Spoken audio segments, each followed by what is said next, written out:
Uh, uh, healthcare. Uh, uh, uh, uh, uh. Our bodies. Healthcare. Human rights. Oh yeah. Uh.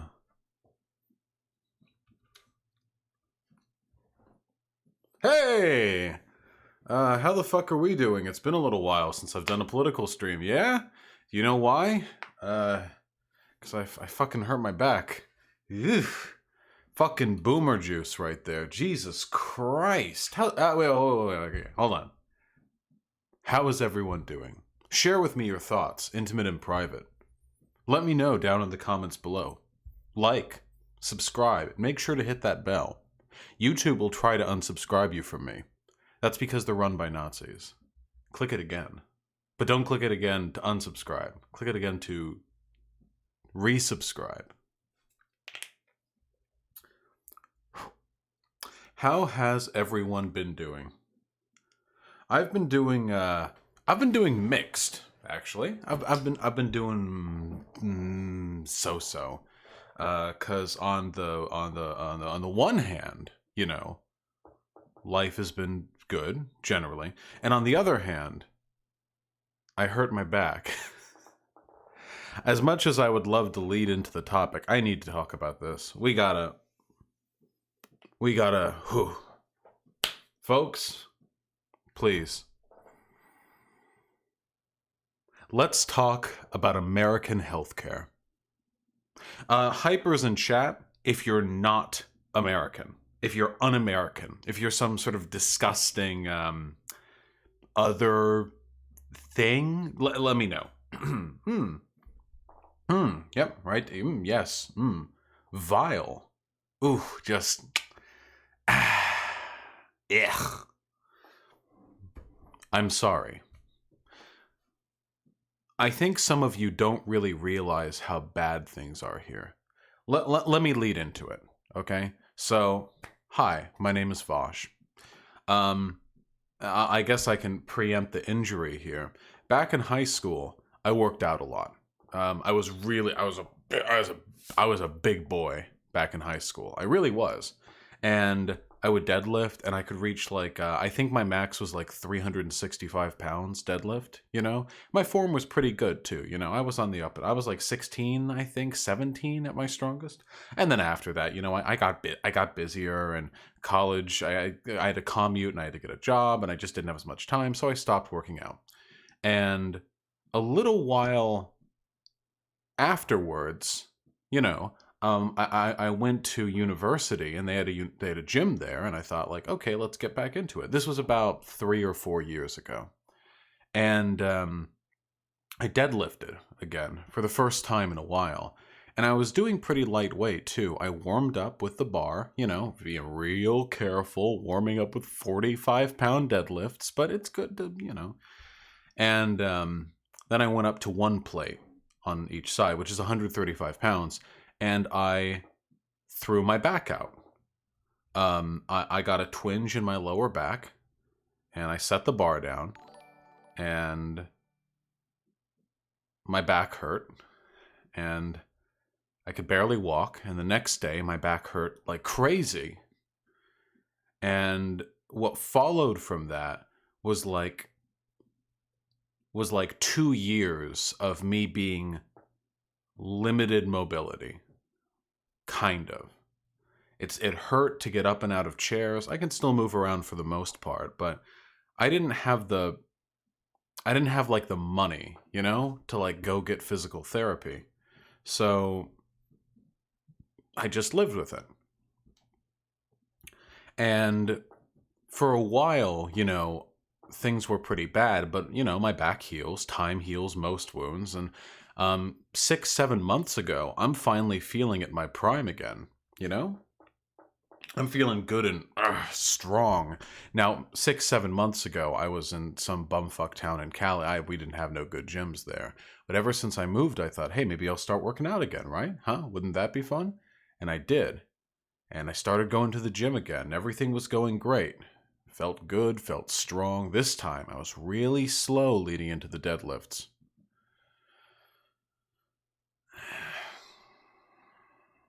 5 days ago, same exercise, same weight. Threw my back out. Again, same twinge. Next day, could barely walk. Literally needed hyena. My girlfriend helped moving around to, like holding my arm. It was really bad. I was really worried. I was like scared, like, oh shit. Like I fucked up the first time. I really did it twice. Jesus Christ, like fuck me. Am I fucked? Like, is this it? I'm 25 years old, Am I like shit out of luck? Is it? Because you don't know. You don't know, at least not immediately, which injuries are you're going to recover from, which you're not. I'm 25 now, and that's still pretty young, but it's not as young as 21, and that's not as young as 16. The older you get, the harder it gets to recover from muscular injuries.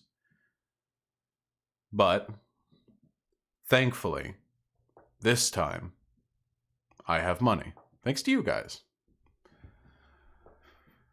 So I was able to see a physical therapist and a chiropractor. I know, don't fucking make fun. Yeah, I know, sure, whatever. I take my bone massages, dry. It was a muscular injury, spinal erectors, and now I'm feeling a lot better. Check me out. Wait, look at this. Look at this youth. Look at this flexibility. You couldn't get this from any old fucking boomer. This is some top tier. Yeah. Look at that. That's pretty good. I'm only 5 days out, too. With some recovery. I've got some meds, some muscle relaxants. I'll be fine. But not everyone gets to be lucky like me. I have medical insurance because I'm 25. At 26, you get booted off your family plan, at least with the current law. But not everyone has medical insurance. Not everyone has enough medical insurance. And I thought this would be a good opportunity for us to finally talk about the American healthcare system. So I'm going to start with an analogy, okay? For everyone here who's watching who is not American, okay? The American healthcare system is one of the most egregiously unethical, inefficient, horrendous components of our society. And everyone has grown accustomed to it. Imagine hearing about some made-up country, Scotland, some fantasy country, and you're reading about it, and you read... And this isn't some like arbitrary law. This isn't some like little off in the books, dusty old like 1832 provincial code or anything. This is just out there in the open. Everyone knows it. In Scotland, if you're ever arrested for a felony crime, I don't know what their felony misdemeanor system is. If you're ever arrested for a crime, after you're sent to jail, the police, or the bobbies as they're called, rape your dog. They just do. If you don't have a dog, they find another dog in a shelter, and they rape it. And you read it. You're reading this law, and you're thinking like, is that right? Is that what happened? And so you call up Scotland. You call a Scot, and you ask, like, is this real? And they're like, I'm not doing a Scottish accent. And they're like, yeah, mate, it's completely, it fucking sucks, mate. Fucking when you commit a crime, they come and rape your dog. Fucking sucks. But what are you going to do about it, huh? What's the alternative? And you think like, what happened in Scotland for the population to have grown so complacent about the dog raping? Nobody likes it. It's not like they're all getting off on the dog raping or anything. Everyone has just fallen in line and expects it. And the only people who are keeping it that way are an elite group of lobbyists who are all dog rapists. They're the ones keeping it afloat. There's just an elite cabal of dog rapists in high government that are paying to keep this in place. They just love raping dogs. That's just, they really like that. And so for that, now everyone has to have their dog raped if they're arrested. With this hyperbole thrown in front, let me talk about the American healthcare system, okay? So I'm of the impression a lot of people in my community are rather young, so I'm going to explain how everything works very simply, okay? So there are a number of things that can happen to your body that are bad. Injuries, disease. Sometimes you need to go to a doctor or a hospital, ER, urgent care, dentist, whatever. The treatments and medicines you receive from those are often very expensive. So, to compensate for this, you purchase medical insurance. Very often, you don't purchase it yourself. It's actually provided through your employer. Your employer has a healthcare plan that they put their employees up on. That's for most people. I'm self-employed. When I get off my family plan in a couple of months, actually, I have to go buy my own insurance, which is quite expensive. And what happens essentially is now if you get injured, you have your insurance coverage to help you out. But it doesn't help you out as much as you might hope. There are two things you need to know about. One is called a deductible, and one is called a copay. A deductible is how much money you have to spend on medical expenses within a given period, usually a year, before insurance starts kicking in. So if you have a deductible of $2,000, you have to pay $2,000 to doctors, hospitals, whatever, before insurance will kick in for you. And if you end up having an expense that's more than $2,000 on its own, then you pay the first $2,000 and your insurance is applied to the rest. And insurance will usually cover a percentage of that cost. So let's say, for example, you are billed $10,000 and your insurance covers 80%. And you have a deductible of $2,000. Well, you pay the first $2,000. That leaves $8,000 remaining that insurance covers.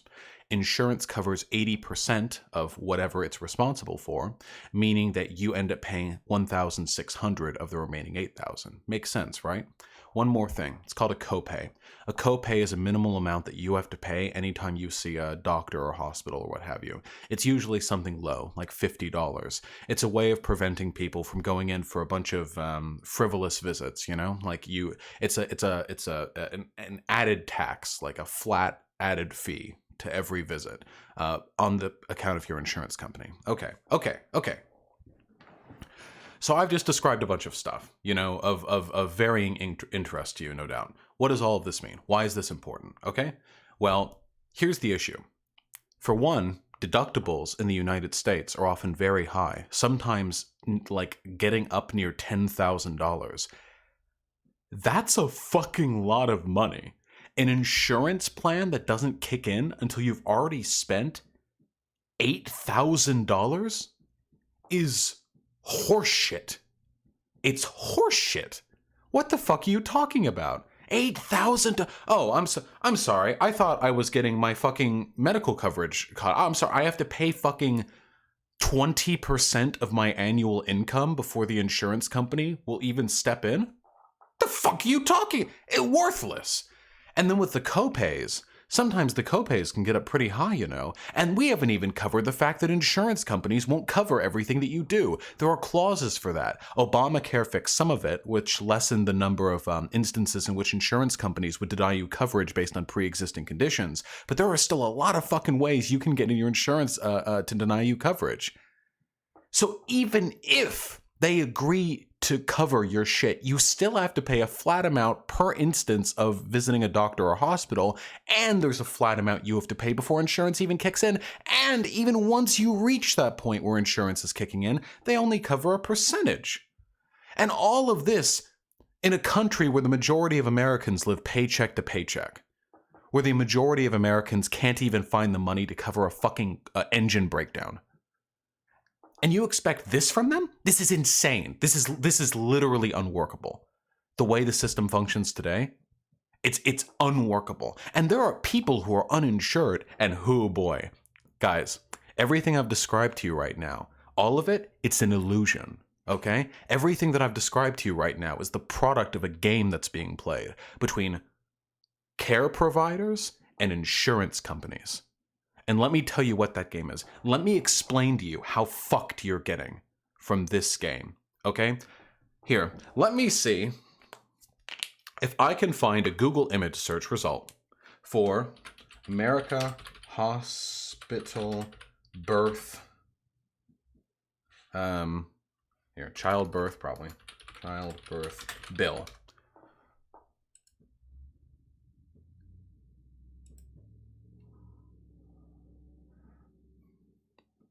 Here we go.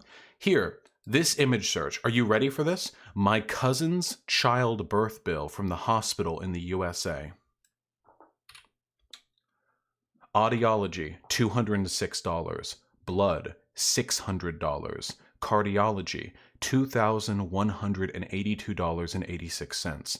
Laboratory, $31,784.26. Pharmacy, $60,637.25. Professional or physician fee, $662.15. Pulmonary services, $9,057.35. Radiology, $9,353.10. Respiratory care, $67,092.55. Room and care, $428,733. Therapy services, $99.95, for a total of more than $500,000 for the birth of a single human child. A single human child. More money than 98% of the population could pay off in their entire life. Now it varies. Sometimes childbirth can be as low as $30,000 in the United States of America. Sometimes it can range up near $1 million. Why the variance? What's the difference? Well, sometimes there are complications, but do you really think there are any complications that justify an expenditure of that extent, especially considering the fact that 2/3 of that bill was room and board? World's most expensive hotel could stay at the Marriott for years on those kind of charges. Maybe a year. I don't actually know. Probably a long time, though. Do you want to know why that is? Because the bill the hospital gives you is an illusion. It's not real. The numbers are made up. I'm not joking. They are in no way reflective of the cost of service provided. And do you want to know a secret? When the insurance companies cover part of that, and that's what they're for, the insurance companies don't pay that dollar amount either. They negotiate with the healthcare providers and end up paying a fraction of the amount that you would have to pay if you dared to have a child without medical insurance. It's a lie that both of them play together. Care providers, like hospitals, give outrageously large bills because they know doing so will force people onto health insurance. You have to have health insurance. You have to in this country, or a single visit to the ER can bankrupt you, send you into medical debt for the rest of your life. And the insurance companies benefit from, because their high premiums are justified by the exorbitant prices that care providers charge for their services. Hospitals say it costs $1 bajillion to have a kid. You pull in your health care, you pay the deductible and the copay to the healthcare provider, making sure they get their fat few thousand from you, and then the insurance company will go on ahead and say, $1 million? What if I paid you $10,000? And both porkies will smile, and they'll shake hands. That's how the system works if you have health insurance. You get fucked because you end up paying a percentage amount of an imaginary and exorbitantly high fee. while the healthcare providers get to reap money off of you through that deductible and copay. And the insurance provider gets to perpetuate a system where it is literally impossible to survive in this country unless you're paying premiums to them. It is a nightmare. This system of this degree of brokenness. This is like mafia running. This is like organized crime. This is like paying for protection. This is worse than our police system. Our justice system it looks pristine compared to our healthcare system. American healthcare is more expensive per capita and less effective per capita than the healthcare of any other developed country on this planet.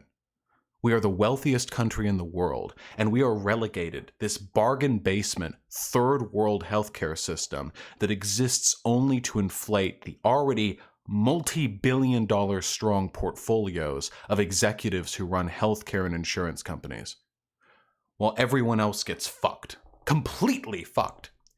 And meanwhile, the proles, so fucking desperate to keep their healthcare, and you better believe, buddy, tying healthcare to a plan to your job, brilliant idea. Now you're punished for being unemployed. You want to change up jobs because you're currently working a wage slave job that makes you want to kill yourself?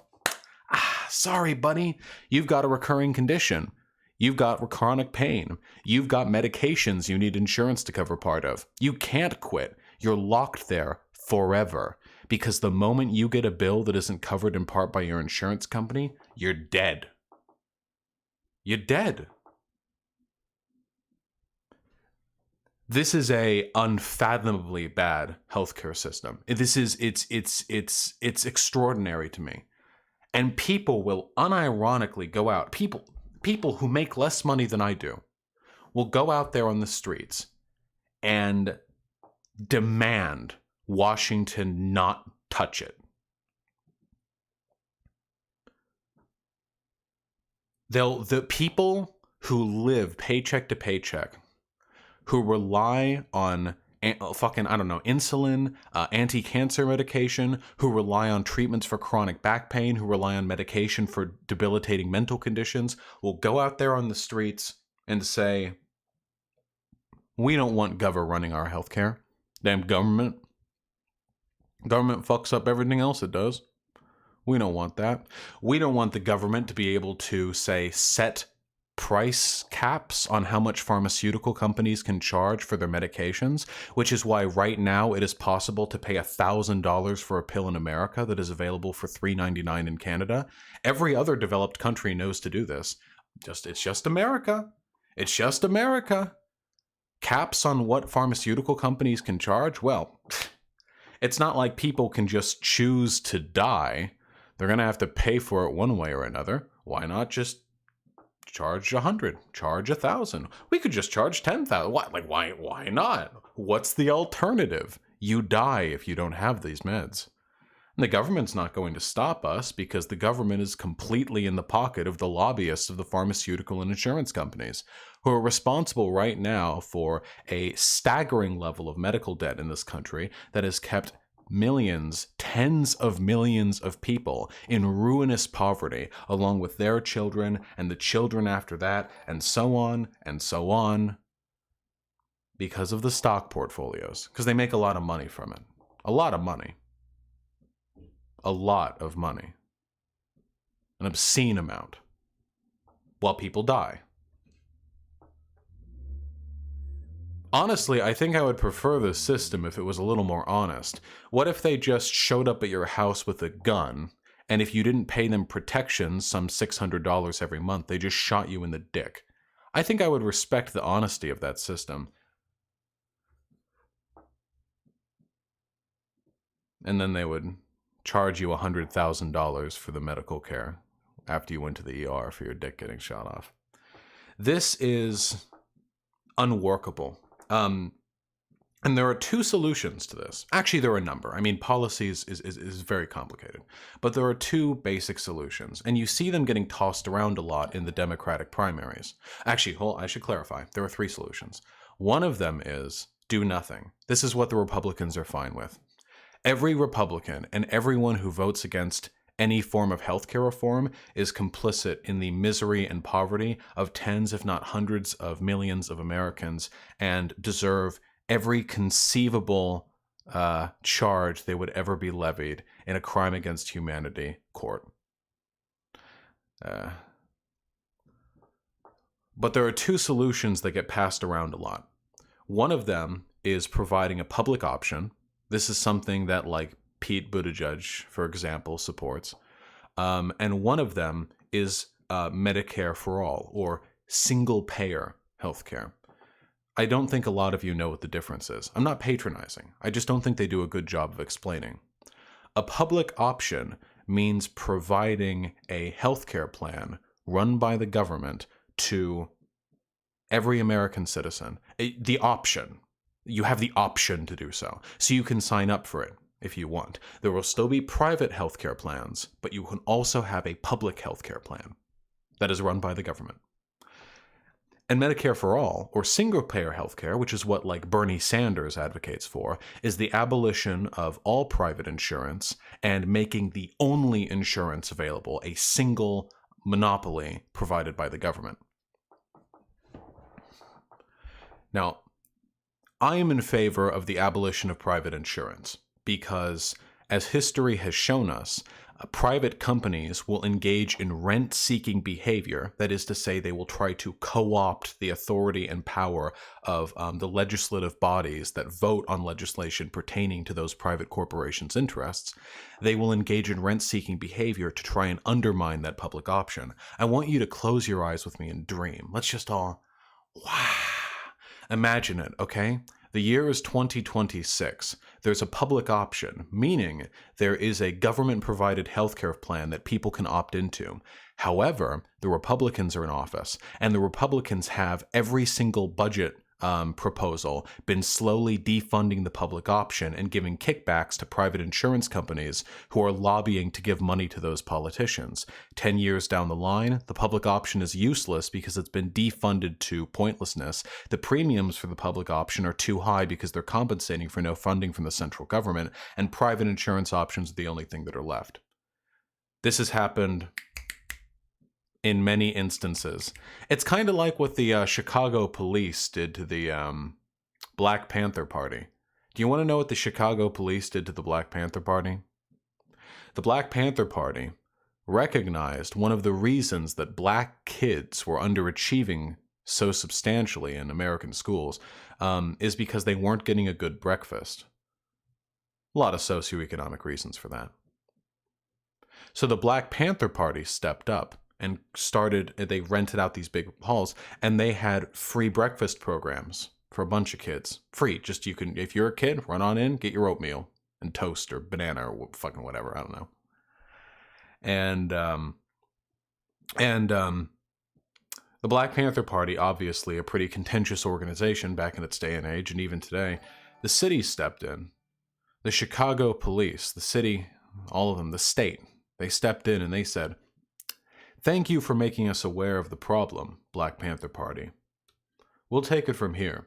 We'll provide breakfast to all of these kids. Get out of here. You're not needed anymore." A year later, there were no more free breakfast programs. The state co-opted these young, rosy-cheeked, earnest children who were just trying to get a meal in before school, and they snuffed out the program that was being provided for free by a private entity at no cost to the state. Why? Because the city of Chicago hated and hates black people. And the same thing would happen in a public option, because the politicians up on Capitol Hill, up in Washington, hate you. They hate you, they hate the poor, they hate everyone who doesn't come to their private charity dinners. They hate everyone who's not a part of the lobbying groups and super PACs that help them get reelected. They hate you every bit as much as Chicago hated black folk. So I don't think a public option would work.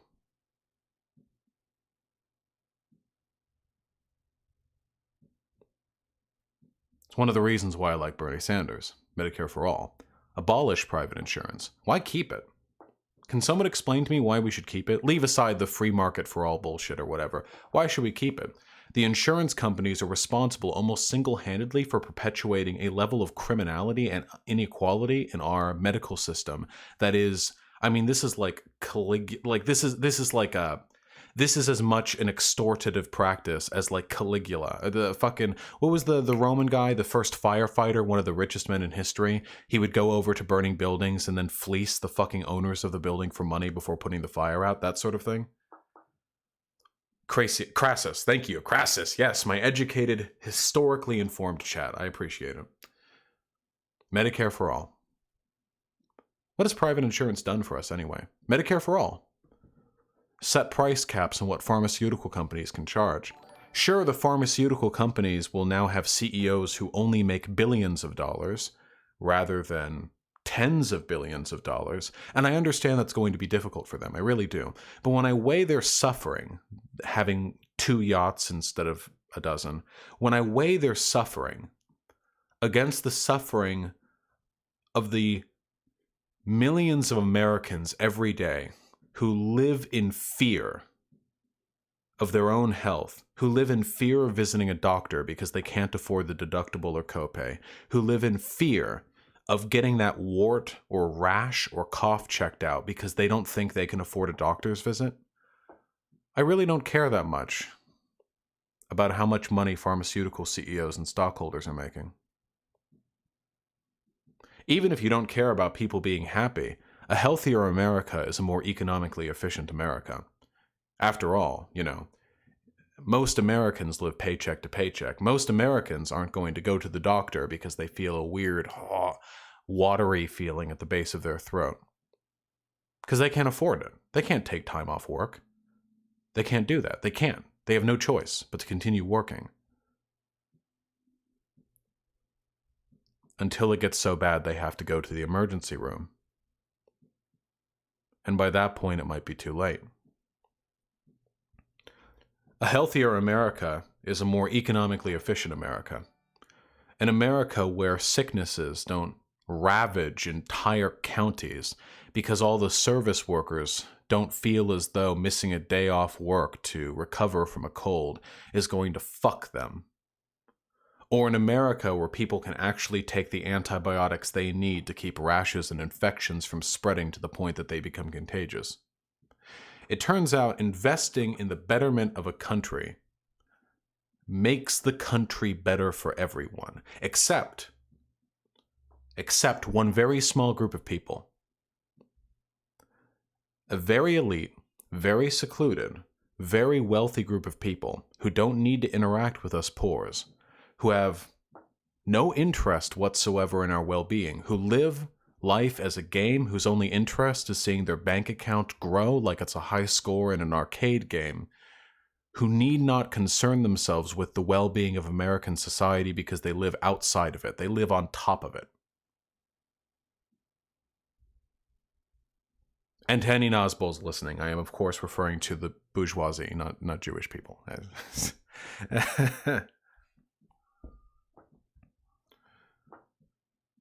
Right now, anyone who isn't proposing a formulative solution to America's healthcare problems is an enemy of America, an enemy of the American people, every bit as much of a traitor to our people as a defector in a military situation would be, every bit as much as a traitor to our people as a spy from a warring nation or somebody else who made a monetary or physical effort to bring about the deaths of Americans. They are no better than terrorists. They are worse than terrorists because, to my knowledge, no terrorist has succeeded in ruining the lives of millions of people in a single signature on a bill passed down from the lobbying groups that wrote it. Bernie Sanders. My back's going to be fine, by the way. I didn't have to go to a hospital. I was careful, and I took care of myself after the injury. And I didn't have to go to emergency room. I went to urgent care, which is a lot cheaper. And I saw a physical therapist and I saw a chiropractor, and I'm going to be fine. And the only reason I was able to do any of that is because of you guys. because of your support and your generosity and your donations. For the first time in my life, I have disposable income. And that's incredible. And I was able to take care of my health. And now, when I feel sick, I don't just sit and let the malaise linger in my body. I do something about it. I can go get treatment. I can get medicine. And that's really cool.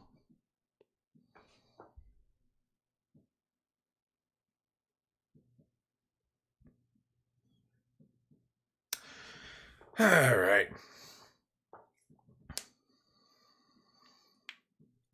By the way, does anyone want to hear a little secret? If you're ever assailed by really, really bad medical bills, you can usually negotiate them down with the hospital.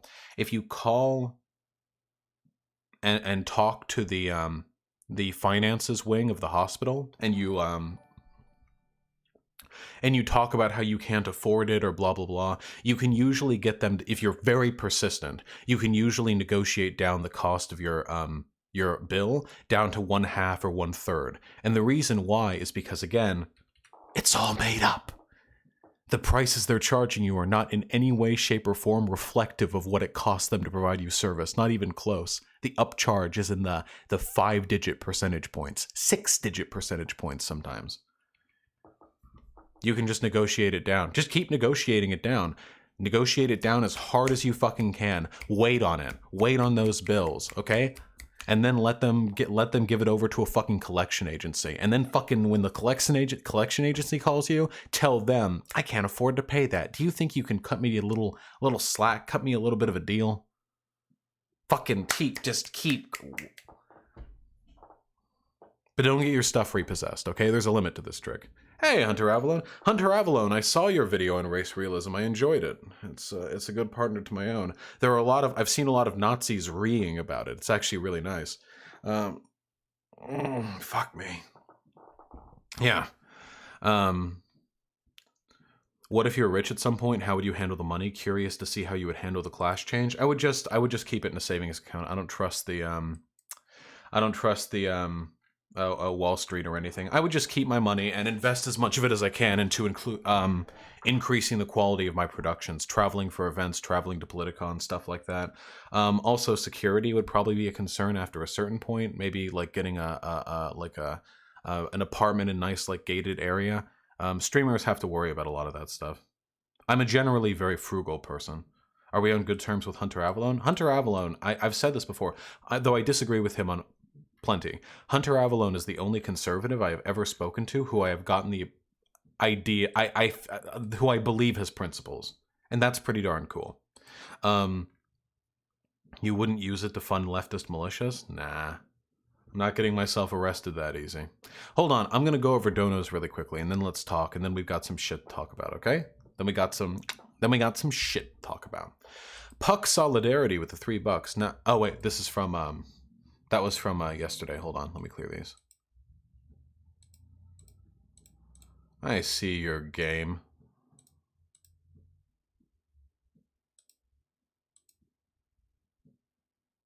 There we go. Balthazar 228 with the $2. If Vosh had a P.O. box, back massagers for his comfy office chair could be donated to help with the back injury. If only, Balthazar.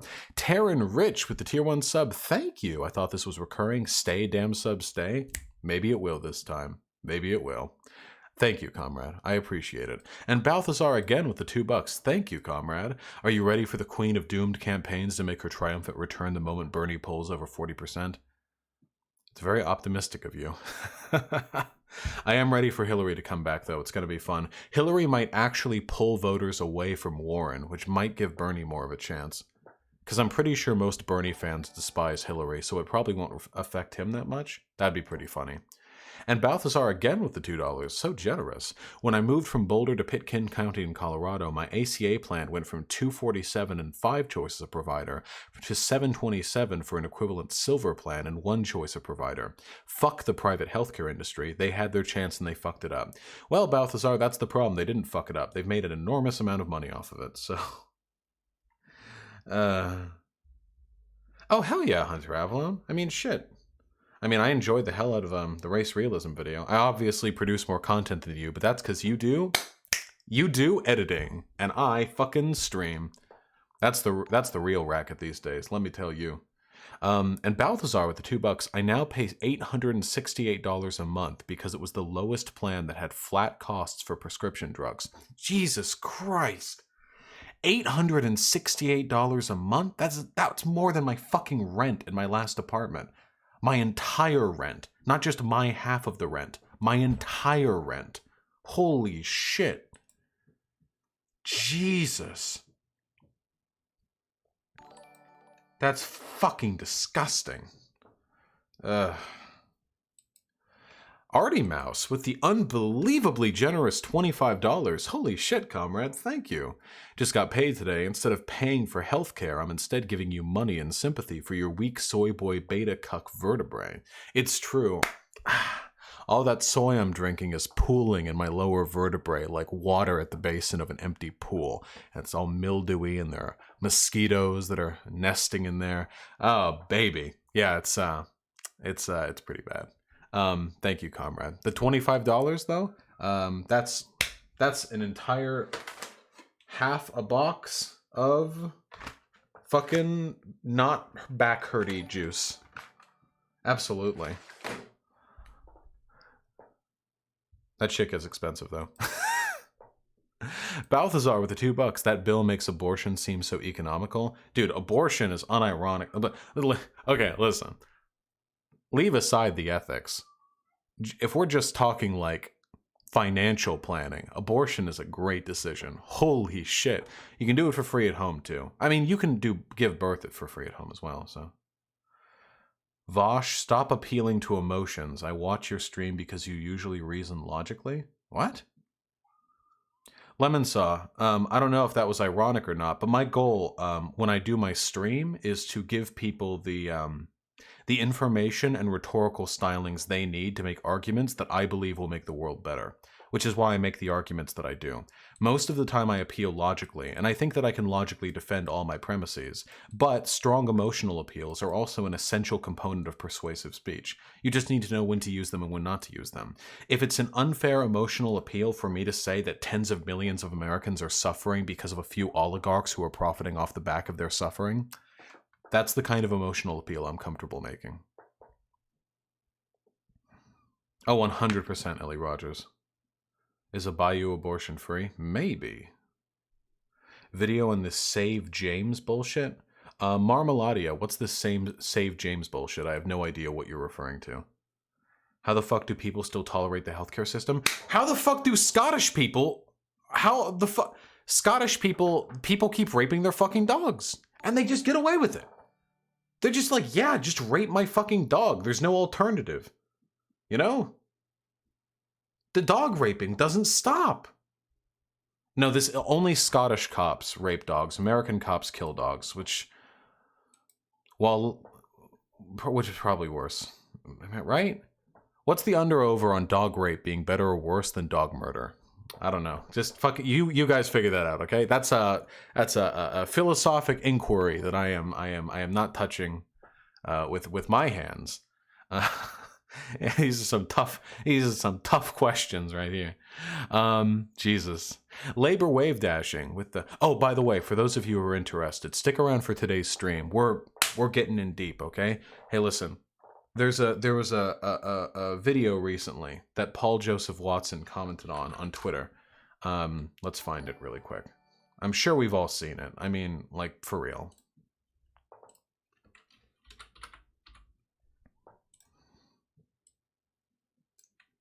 Here we go. Wait, hold on. Doot.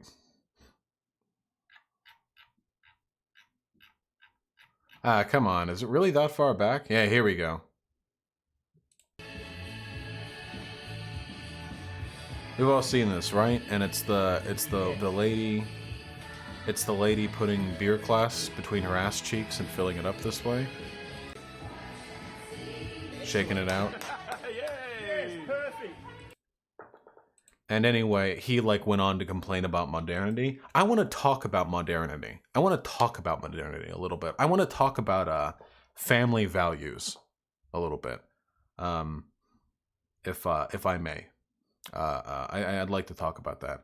Modernity. How many times have you guys, I know you all talk with your Nazi friends. How many times have you heard something that was either exactly or the sentiment of reject modernity? What does that mean exactly? I want to talk about that. That's very important to me.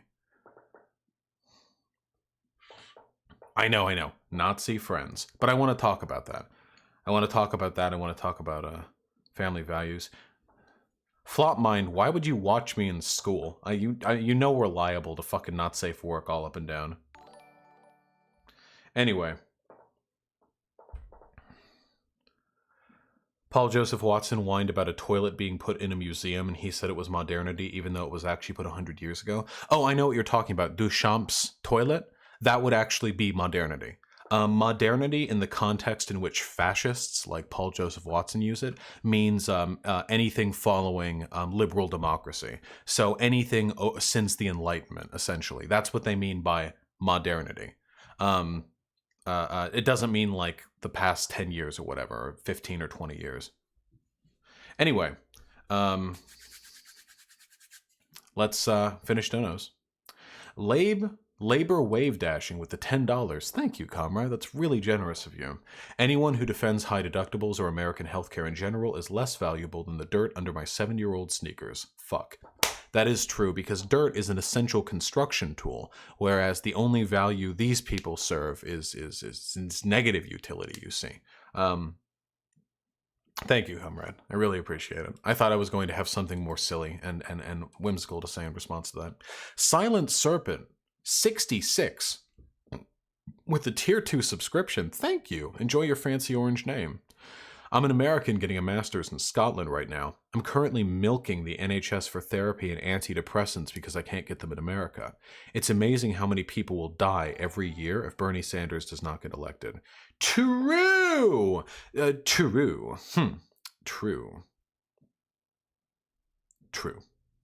True. 100%. God, I've never actually been to Europe, but just from everything that I've heard talking with Europeans about how much less abhorrently, unworkably broken their medical care systems are, it gives me, oh boy, nothing. DPSD with $1. Thank you. Fuck healthcare. Give your life savings to Vosh instead. His agenda will take care of you. I mean, yeah, I'm not saying anything. DPSD. I don't know where you'd get that idea, or giving me all your money. It's silly, but ridiculous. Nova Illuminati with the $2. Trans rights. True. Pube balls with the $5. Thanks for making living in this capitalist hellhole slightly more tolerable. I love you, trans rights. I love you too, comrade, and trans rights to you too. Thank you. Invigorating. 21st Century Socialist with the 100 kronar. Thank you. One thing I would like to point out is that single-payer healthcare. Oh God, the fucking uwu bot. It's filling my brain.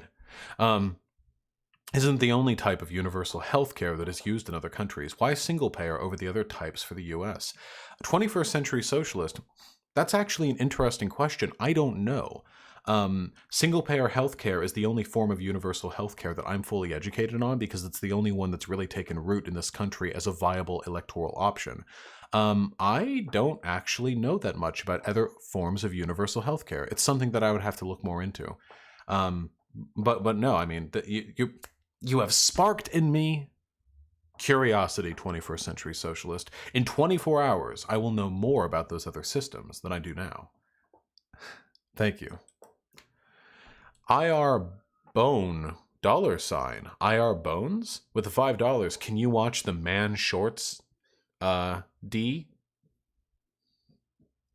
This cut off. The Man Shorts D&D Conservative Edition video? I can watch it. Maybe I'll do it today. It's in my to-watch thing, so it's definitely going to get done eventually. I don't know why that donation cut off, but my gigantic brain allowed me to intuit its remainder. Hundo. I still don't know what this Save Jane stuff is. I'm not familiar at all with this controversy. Is it stupid? Just say true if it's stupid. Just chat. If chat fills with true right now, then I'll assume it's stupid. Okay, there we go. That's all I need to know. All right, let's wrap up donos, then get to it. NPC Porky with the $1. Thank you. Can't pay for healthcare? Stop being poor, Prul. Wait. What? There's a financial crisis? Yeah, boys. It's government bailout time. Oink, oink, oink, oink, oink, oink, oink, oink, oink. I hate associating the oink noise with capitalists because I think the oink noise is actually super fucking cute.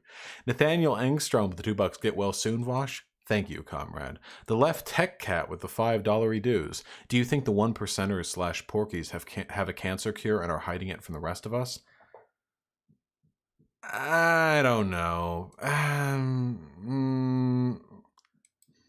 It's not impossible. I think the fact that we live in a system where it's a possibility is already a problem. But I would say, I don't know. I can't speculate. If I'd say yes, it would be conspiratorial. It's probably not completely impossible that there are some forms of cancer that probably could be cured right now with with cures that are being kept private because selling people treatment is more like cost effective. But I don't really know for sure. Steve Jobs wouldn't have died. Well, it depends on what type of cancer. He had pancreatic cancer. Maybe there's like a lung cancer cure. I don't fucking know. Probably not. Probably not. Bionic Meatloaf with the $5. Do you think Bernie would pull better once people start dropping from the race? Probably and hopefully soon. I don't know. I don't think that Bernie Sanders is going to win the nomination, but there's nothing wrong with being optimistic. Ronald Rump with the $2. Can I send you a deep web intellectual? Can I send you a deep web intellectual Nazbol? Lol. You mean like send them to me? Like tell them to message me on Discord or something? I mean, you can always tell people to message me on Discord, but I gotta ignore most people. I get a lot of Discord messages, you know. I read everything though. Edgar Marco with $2. Is true scum a slur? No. No. A slur is a derogatory term for people's like demographic status, not for one's position. If true scum is a slur, then so is Nazi. Like, no. It's perfectly fine to be derogatory towards people's ideological positions. That's A-okay, my friendo. K97 with the $5. Vosh in chat, I need advice. Hooked up with a friend. I'm now crushing on her hard, but she's decided it should be a one-time thing. Still want to be friends, but crush is an issue. What do I do? Ooh, K97, my recommendation, you got to go on out there, okay? You got to slide into some other DMs, all right? You can crush on them a little bit. You can get that feel, that ba-dump, the kokoro doki doki a little bit. But at the end of the day, the only thing that's going to get you over one crush is to go get a fucking another one, okay? Work on yourself, go find some other folks, pound ass, all right? And things are going to be okay. Don't hurt yourself. Posadas John with the $1. Between the CEOs, landlords, and insurance providers, which of these capitalist vampires deserve redacted by YouTube? Basically, rank who's worse if that's even possible.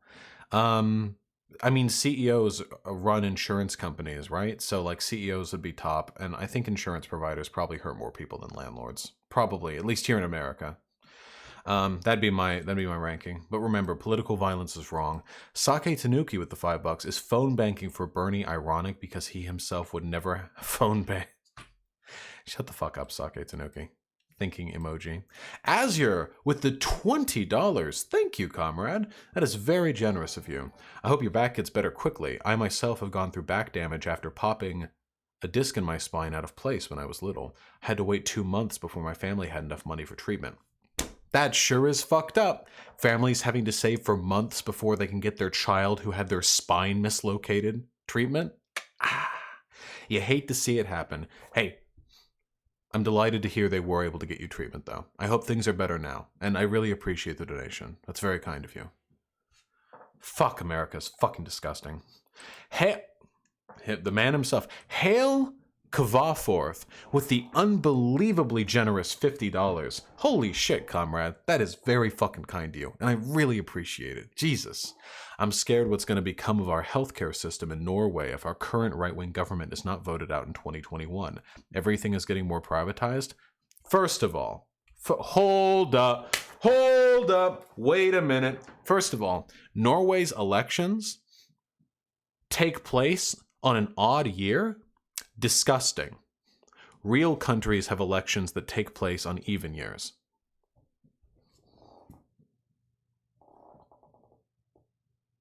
So that's the first thing. Second of all, yeah, things are probably going to hell of a lot worse in Norway for a little bit, okay? Hoo boy. Oh man, dude, the Syrian refugee crisis sure did fuck all of Europe in terms of like letting far right-wing populist governments take rise to power, huh? Hoo boy. Sure sucks to be you guys. Good thing I live here in America, where there's no risk of immigration leading to a resurgence of far right-wing populism. Thank you for the donation, comrade. Edgar Marco with the $5. Is true scum a slur?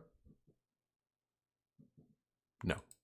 Professor Studs with the $5. Hey Vosh, have you heard about Crowder streaming today about exposing YouTube? Don't listen to anything conservatives have to say about YouTube. They've been fucking PragerU has been running a lawsuit against YouTube saying that it's illegal for them to have their highly politically charged videos age restricted. The conservatives will say literally fucking anything to give the impression that they're being oppressed. This is the first thing that fascists do, okay? Fascists will, while advocating to be like proponents of free speech, will bitch and moan and whine about every single instance anytime any of their views aren't platformed to the greatest possible extent. And then of course they'll turn around and suppress the free speech of others if they ever get the opportunity to do so. PragerU doesn't give a shit about free speech. Steven Crowder doesn't give a shit about free speech. What they give a shit about is power. I don't give a fuck about what he has to say. If something interesting by chance happens to come out from whatever investigation or live stream he's doing, then it will only be through coincidence, not because he had any ideological predisposition to discovering the truth. And last but not least, and this time it really is last because you folks are very generous, J.H. Genizzi with the $5. Thank you. I expect this money to fund a leftist militia. Hey, listen, maybe, I mean, I own guns, right? You're funding me. Am I a leftist militia? Can I sign up as one, like as an individual?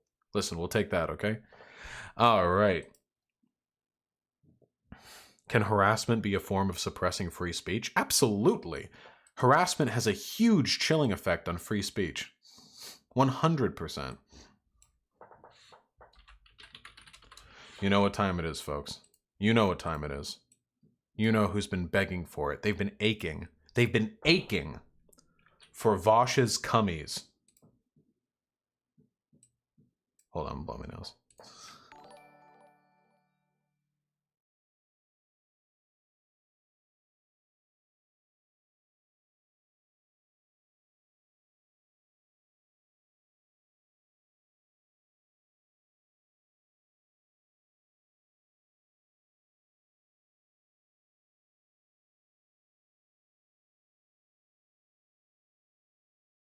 Wow, I really needed to blow my nose there, didn't I?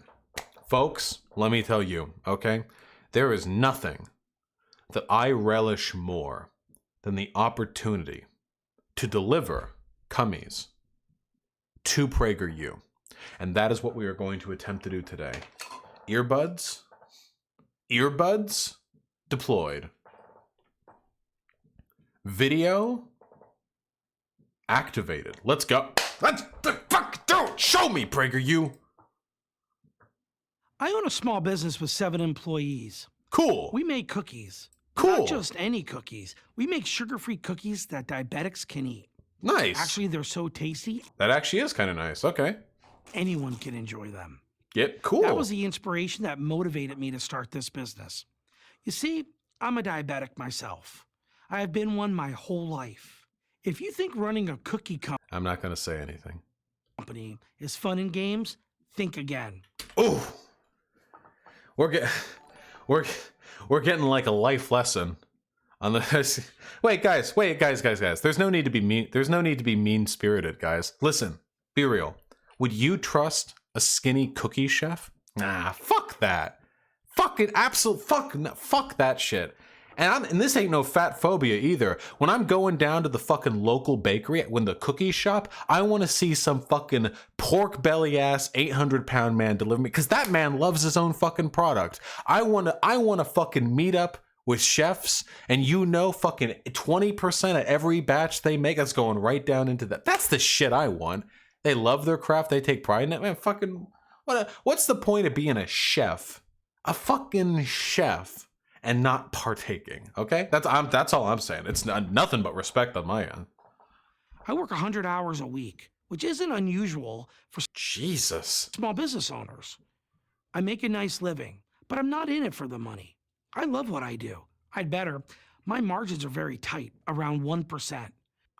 Holy shit. Why is Gordon Ramsay not fat as fuck? Isn't he a good chef? Well, for one, not all good chefs are fat. I'm largely being facetious here. But also, Gordon Ramsay isn't just a chef. He's a television celebrity chef. So there's going to be an incentive for him to look good for camera. He's pretty fucking built. A lot of chefs are actually pretty muscular because working out frequently increases your metabolism, which allows you to eat a lot more. This is a really thin margin, 1%. So for every $100,000 this business spends on upkeep, it receives 101,000. That is that can't be right. I mean, it's possible. A lot of restaurants don't start making a profit until like their third year. But here, hold on. Actually, wait, hold on. What's this guy's name? Joseph Semprevivo. Mi Italiano, primo. We'll assume this is Italian name. Joseph's Light Cookies.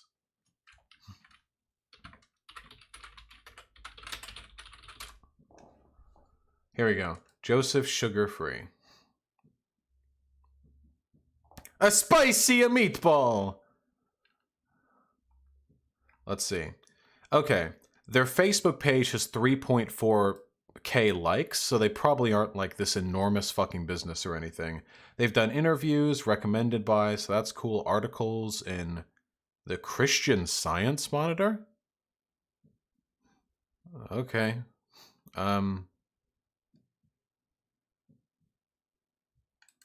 That's a little strange. Diagnosed with type 1 diabetes, 1986.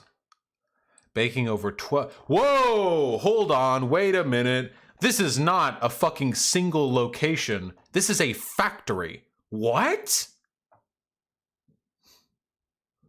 There's no way something operating on this scale?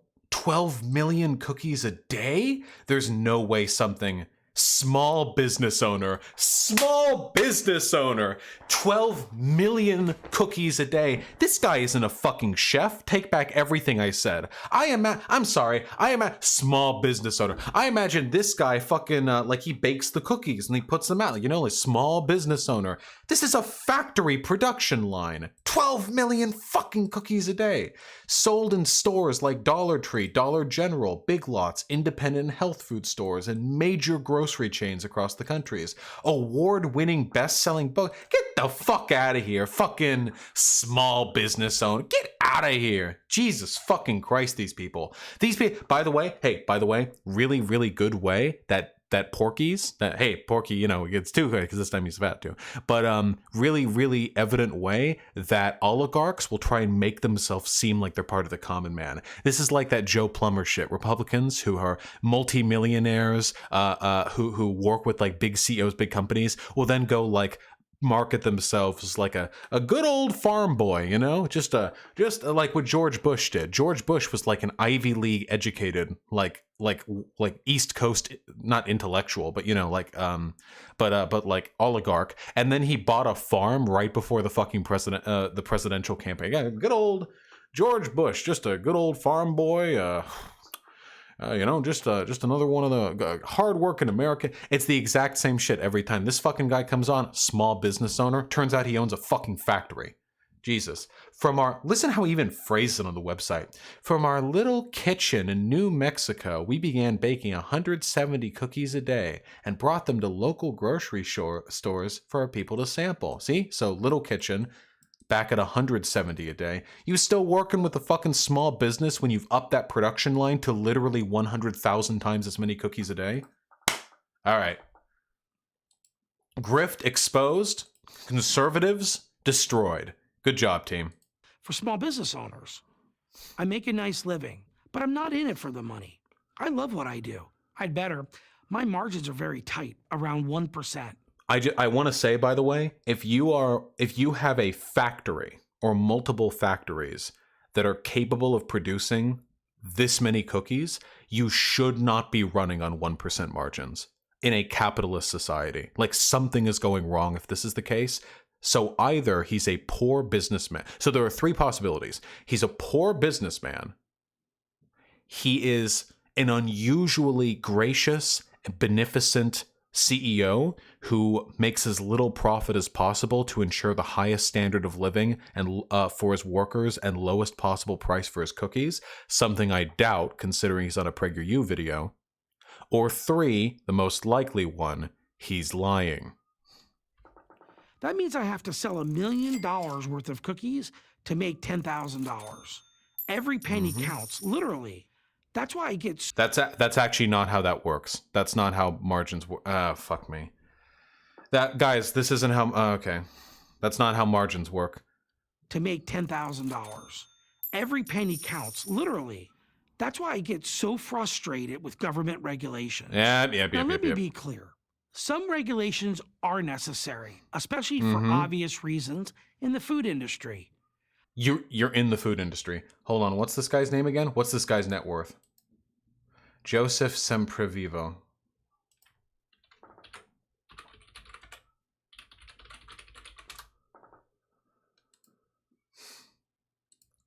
American business executive, owner of Joseph's Light Cookies, a sugar-free cookie business with an international presence.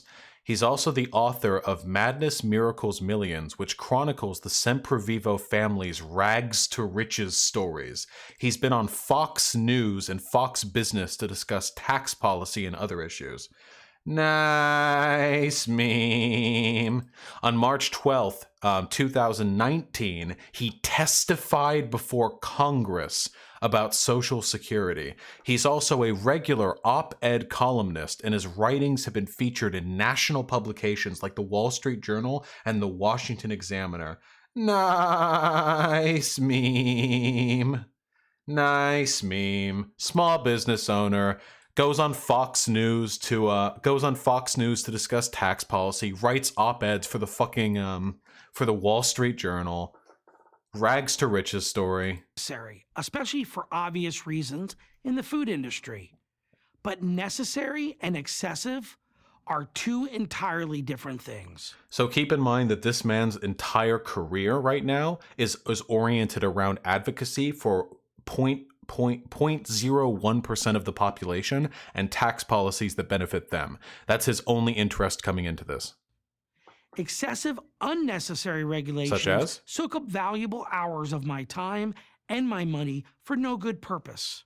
For one, he does not work 100 hours a week, okay? I was thinking like small family business manager desperately working to keep the bills afloat. There is no CEO on earth that works 100 hours a week. Have you ever seen those fucking like how CEO time is broken down charts? And it includes stuff like traveling, business meetings, eating meals, exercising. When they say I work 100 hours a week, what they mean is this is the period of time during which I am not sleeping. Okay? It's complete horseshit. Same with this trying to pose 1% margins, meaning that you have to sell $1 million of cookie to make $10,000. That's not how margins work. Margins are how much money is invested into the business relative to the amount that you get out of it. How much you actually make after all of the revenue is totaled. How much of that actually goes against the expenditures that you have to put into your business. It's not a flat cost of how much you make versus how much you sell. That 100 hours I work per week, I estimate 36 of them are spent on compliance issues alone. What the fuck does that mean? You're a CEO. Fucking hire other people to deal with Wait, what the fuck does that say? What the fuck does that? This would be like, I, Vosh, CEO of Vosh Industries, work 100 hours a week, but 27 of those hours are spent manually repairing the potholes in the streets that I drive down. What's up, Washington? Like, wait, what the fuck are you doing? Why are you doing that? Nothing, by the way, that this person says should be listened to. Unless there's a source attached to anything out of this greedy fuck's mouth, nothing here should be listened to. This keeps me away from activities that would help me grow my business. Shut up. Like international product development. And that keeps me away from hiring more people. 12 million cookies a day. International business. Holy shit, the fucking grift. He had to fucking open this with me. I'm a small business owner. Holy shit. My employees are like family to me. It's that way with most small businesses. But I'm gonna fucking kill myself. I actually can't do this. There's nothing that disgusts me more than a disgusting fucking porky bougie cunt who runs an international business talking down to me like a member, like a fellow family member, like me own papi. How do you say in Italian? Mi papliano? Like me own papliano fucking sneering at me with disgust as he considers the possibility that any of the millions of dollars that he has reaped from the hard work of his employers has to go back to the state that he relies on in order to continue his business. Struggle every single day. I could be more productive and feel a lot less anxiety. Dude, you're a fucking CEO. You're a multimillionaire. You go on Fox News. You've written books about how your family is rich. You could literally have every single little bit of work you do, sheltered off into a fucking secretary who you pay 1/100th of your net worth, and then you just spend the rest of your life in the Cayman Islands.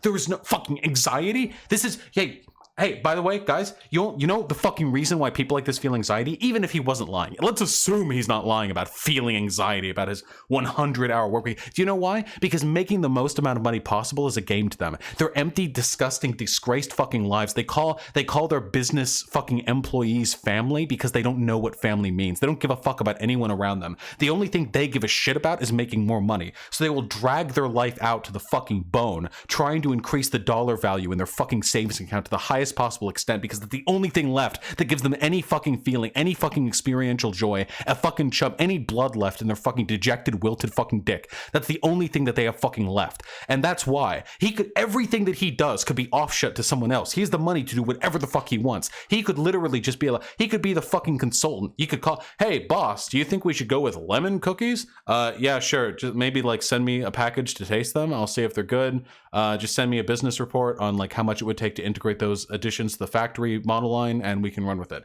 And then he could go back to sitting on fucking Cayman Island, letting 12-year-old fucking what's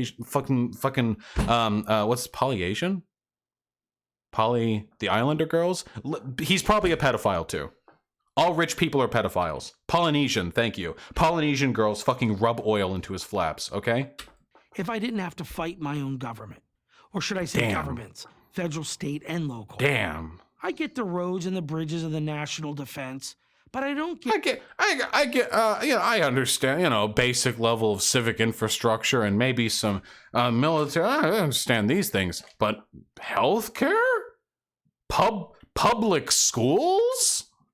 Just lay it on me. Lay it on me. Get why they have to be involved in every tiny aspect of my business. Notice he hasn't laid out a single law he has an issue with yet. I bet you that we could go over every single regulation that he would bitch about, and every single one of them. Not most. There are unnecessary government regulations, but I bet you almost all of them are perfectly fucking reasonable. But instead, he's going to make a bunch of baseless, completely unfounded, whiny ass fucking complaints about how his multi-million-dollar international industry is being fucking hamstrung by these meddling government bureaucrats who are just trying to see his taxes expropriated into something useless, like, say, paying for the schooling costs of young children.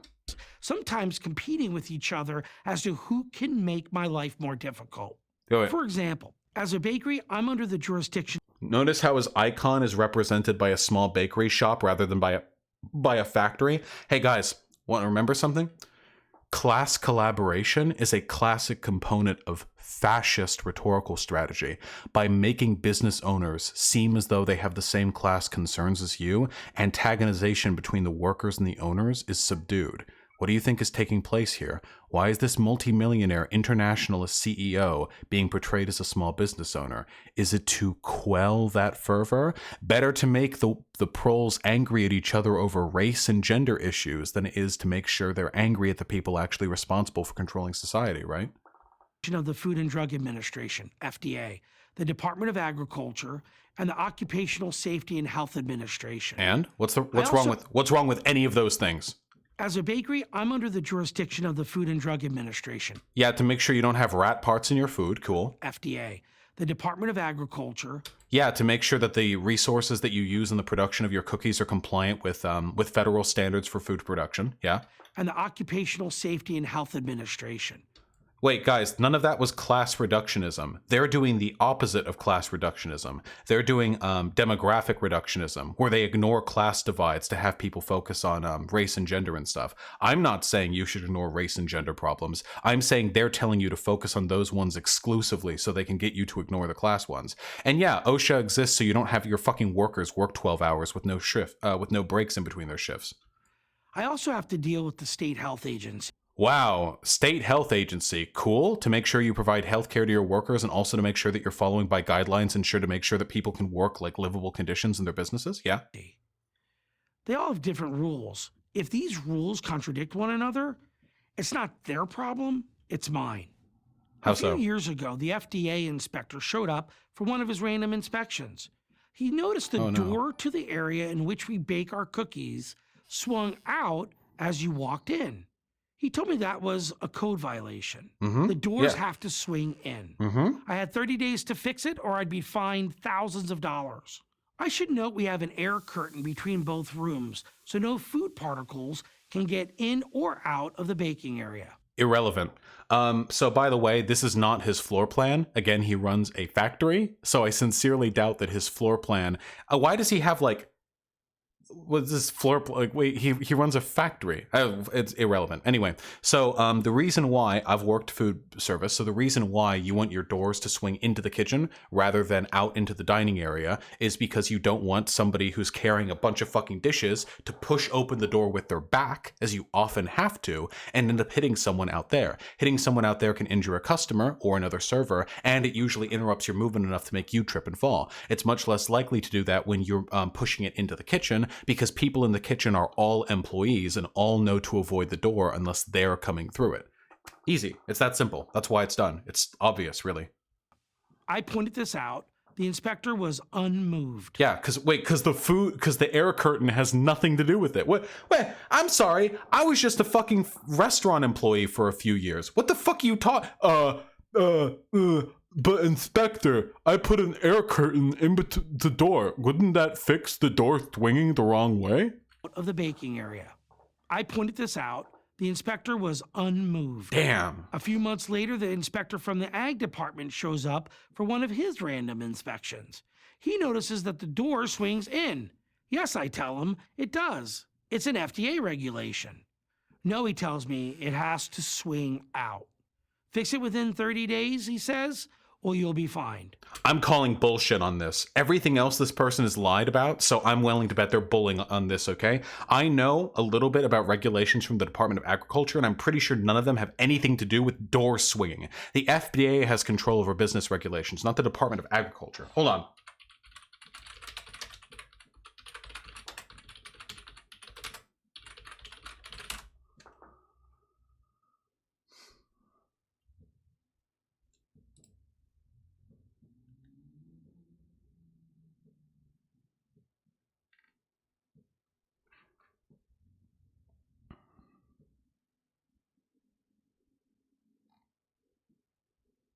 Where did he say? This is Pennsylvania. Department of Agriculture is a state thing. We're New Mexico, right?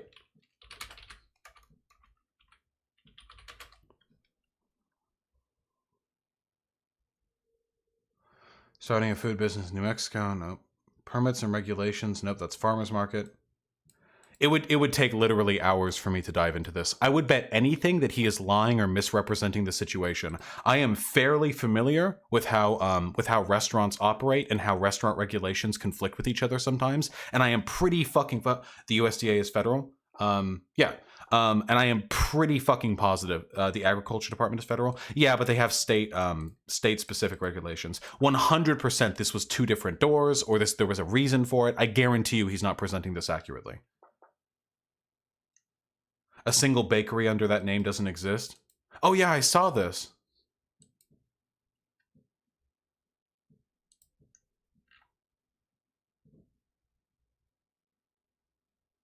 Yeah, it doesn't seem like there's any physical record of a physical location for a restaurant for Joseph's Light Cookies. There's a factory, but the actual, as for like a bakery or like a restaurant, I saw people in my subreddit try and pull on this and nobody was able to find it.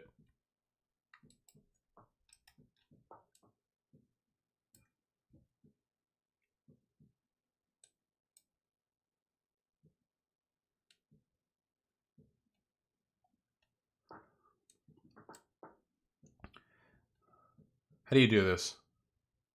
How do you do this street view shit? How do you turn around? Oh, there we go. This is his factory.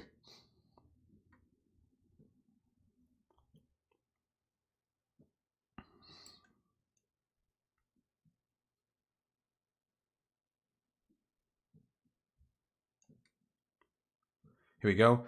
Vosh, the door that connects any room to an exit route must swing out in the direction of exit travel if the room is designed to be occupied by more than 50 people or if the room is in a high hazard area, i.e. contains contents that are likely to burn with extreme rapidity or explode. Why would a kitchen have 50 people in it?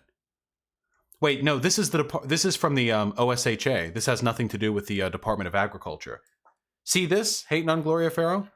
No, hating on Gloria Farrow. This is from OSHA. This is not from the Department of Agriculture. He said the Department of Agriculture was the one who put that regulation up, the one that said the door had to swing outward. This is what he's talking about. It's a fucking factory.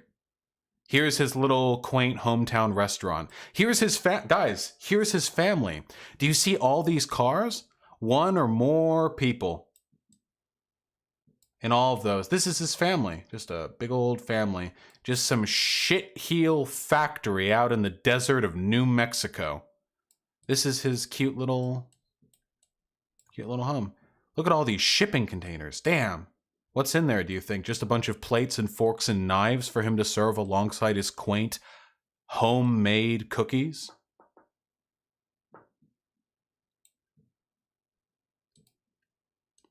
Sanitation Performance Standard Compliance Guide for the United States Department of Agriculture. Okay.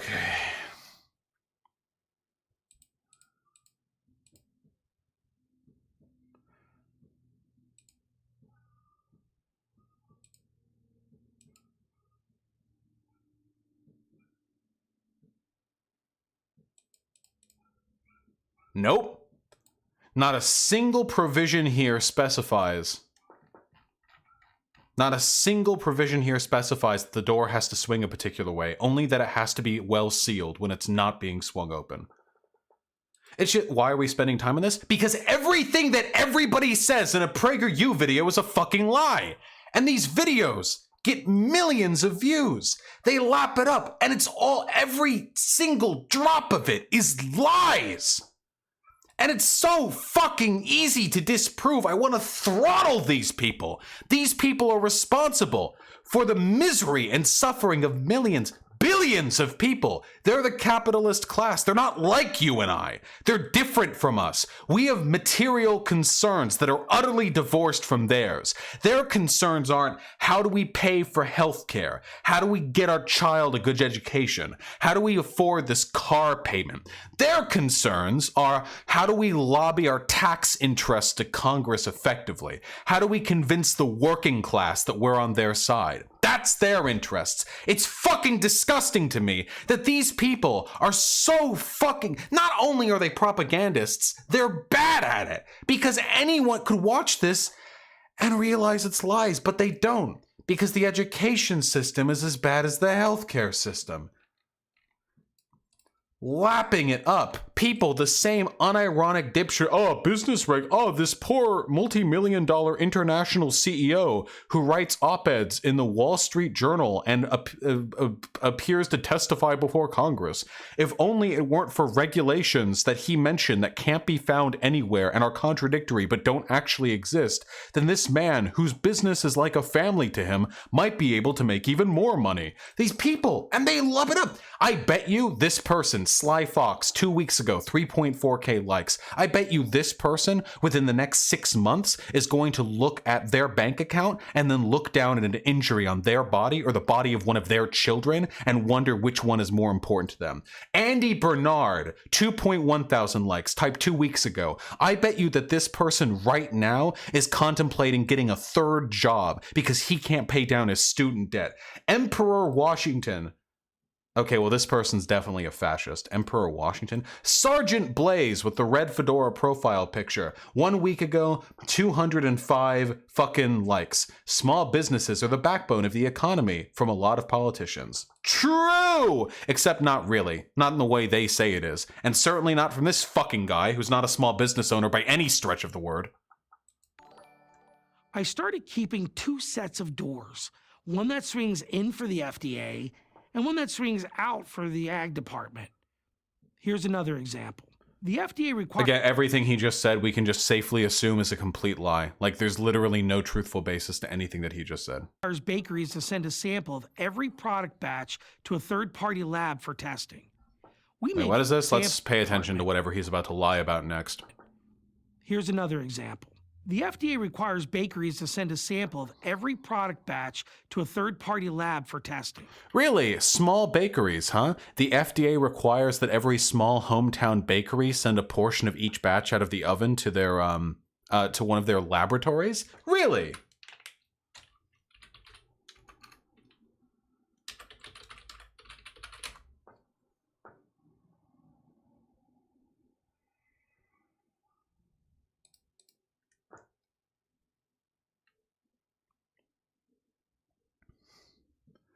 Food and drugs. Testing and release for distribution. This is of April 1st, 2019.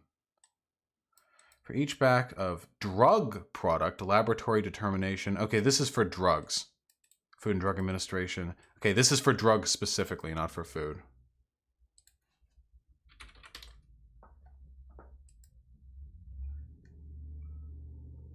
This is also for drugs. Food for human consumption. Here. Here we go.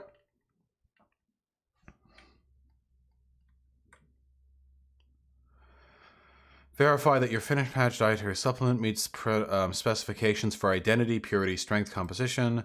Select one or more specifications for those things. Batch dietary supplement. Finished batch of dietary supplement. All adequate documentation to your basis. You may exempt one or more of your product specifications from verification requirements in paragraph C1. Finished batch days, finished quality.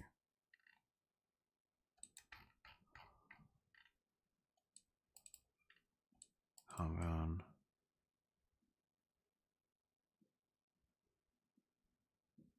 Tested examinations. This is about determining whether or not a batch of dietary supplements, it seems, so not actually food. FDA food lab testing.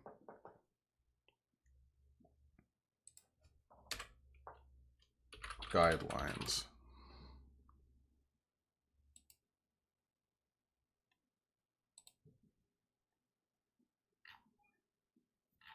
Nope, this isn't going to be relevant either.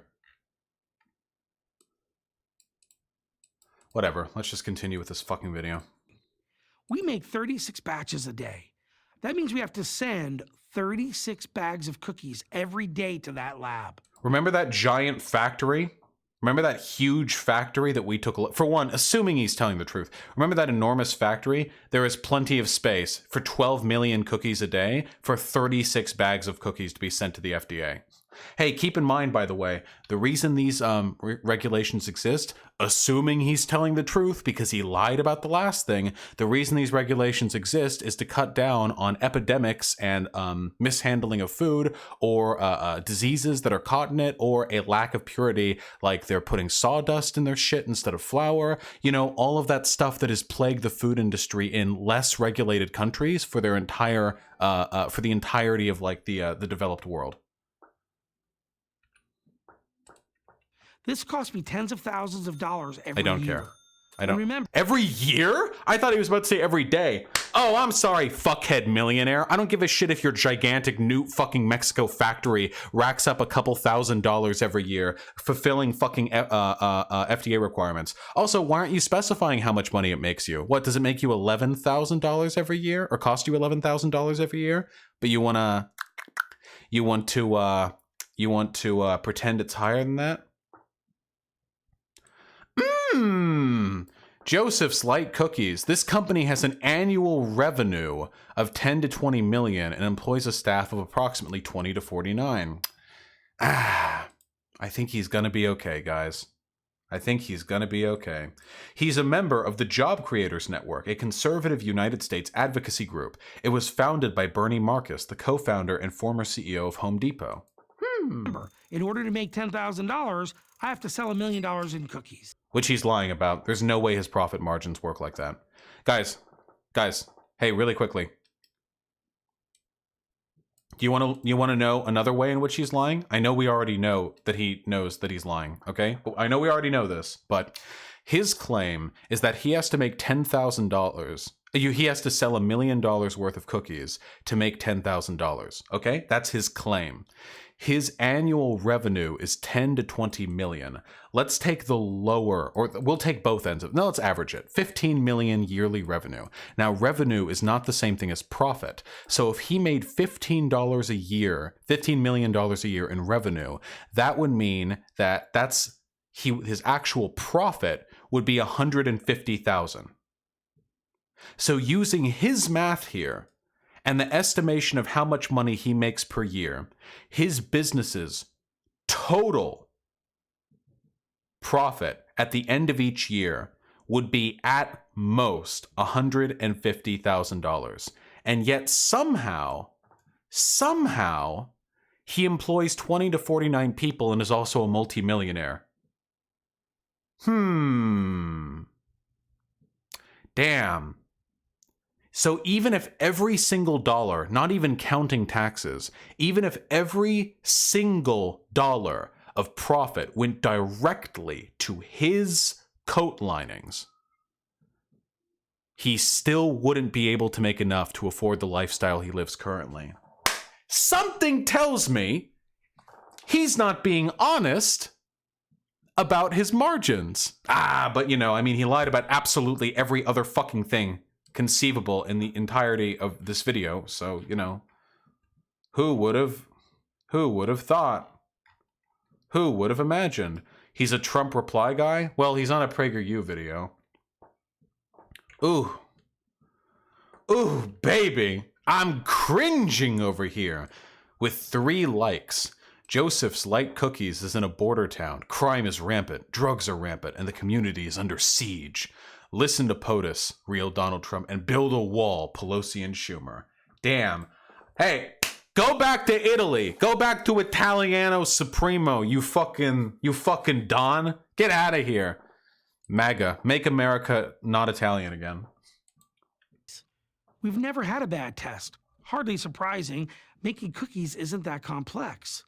It has nothing to do with the complexity of making cookies. It's whether or not your cheap ass is throwing fucking sawdust or rat parts in there. Which happens. The ingredients are well known and safe. I'm all for testing. But how about 1 bag out of every 10 batches? That'll... What is the size of a batch? I mean, if a batch is literally 500,000 cookies, then no, I think sending 10 cookies to the FDA is pretty reasonable. Alone might double my profit margin to 2%. Damn. One more. Wait.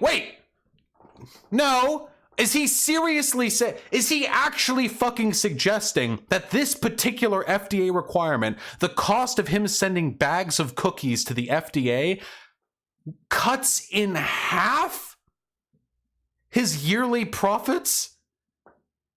In half. He has a factory, and the cost of him sending bags of cookies to the FDA cuts his profit margins in half. Maybe he personally delivers the bags in fucking velvet-lined bags on a private jet fueled by artisanal gasoline or something. This man, anybody who is even past arithmetic would understand that they're being lied to. But for example, the government demands that the type on my packaging be a certain size. I don't care. Fine. I hired a company that does this sort of work to do the printing. The inspector gets out his magnifying glass and decides the font is off by 1/100th of an inch. Damn, sounds like you got some shitty-ass fucking artists to do it. Jesus, yeah, follow the rules, bitch. All the packaging has to be trashed and a whole new set ordered. Damn. That cost me $15,000 or $1.5 million in cookies to make that money back. For one, he's lying, as he has in every other point here. For two, that math doesn't check out. And for three, do your fucking job right. Another time, we didn't include the word coconut in the allergy section of the package. We didn't think it was necessary, as these were coconut cookies. Okay. You fucking idiot. Holy shit. Okay. You stupid fucking piece of shit. Okay, fucking, all right. Yeah, no, I mean, you know, like, pretty much, this is the cognitive level that we're operating on right now. Yeah. I'm sorry, no. Food allergy warning stickers are not like a, oh, well, they'll get the context kind of deal. Why? Imagine how fucking brain dead you would have to be for you to put out fucking cookies with coconuts in it, and for the government to point at your food allergy warning sticker and be like, "Hey, you didn't put coconut on there," and then for you to bitch about it on PragerU. Holy shit! All that packaging had to be redone. Good.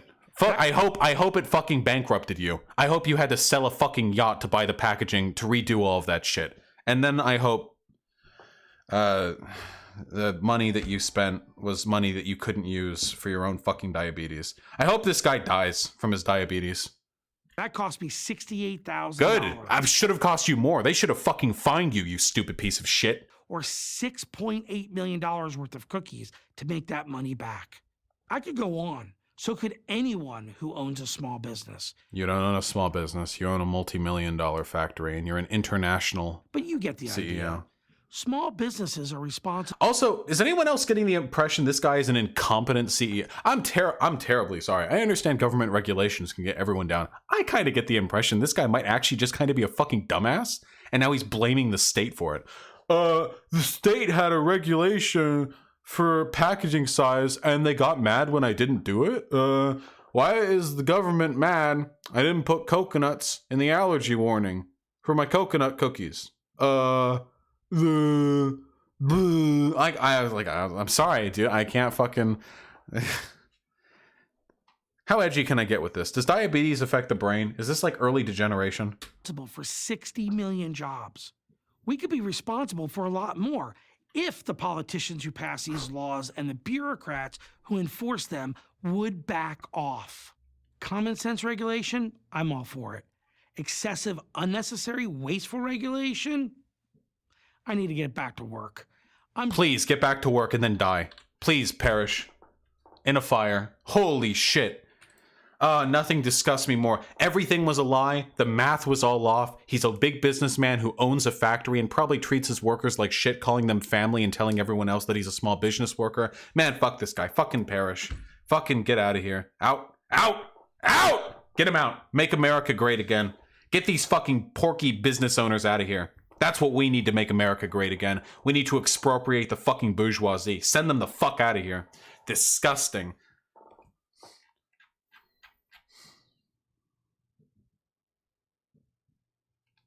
Wait, we've got a weirdo in chat. Hey! The Viking Dude 03. You're up next, buddy. You got a Discord? You've been talking shit. It's been a while since I did my community service and paid attention to the mentally subnormal. Please, come on. Get up here. Don't bitch out now. You've been talking shit for like 20 minutes. Nope, don't have a Discord which takes your information and sends it to globalists. Ha! That's a lot. That's a funny way of spelling I'm a pussy. Oh, beta. Beta, beta, beta. Ooh, what an interesting way to spell beta. I'm a beta male. Ooh, damn, right? What an interesting way to spell that. I've never seen that. Maybe it's a you know, a regional thing. Beta. He's a writer for the Daily Caller. Nice. Here's him for the Daily Caller. Can't help but notice he's using a rather old picture over here. Over here? Yeah, I don't know. Just if I was on Tinder and I saw this picture and then we met, I'd feel a little cheated. Maybe update your shit. Opinion: Venezuela's failure is a warning to America. Lower gas prices fuel our economy. Tax cuts continue to boost business from bakeries to energy providers. Damn. Basically what you'd expect, I think, from this. From this person. Okay. All right. Beta male. Red Ice TV was banned. A leftist. Holy shit. I've seen you type that in chat like 80 fucking times. For one, I know. And for two, I read chat even if I'm not responding to it. Oh, God. Beta! I love saying beta. Oh, I love it. I love saying that. It feels so good. Feel it right here in my, my heart, you know?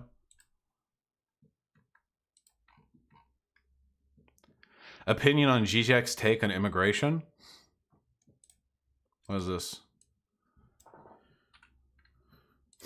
Are now, oh, hold on. Damn, got the fucking hizzies. What do you want?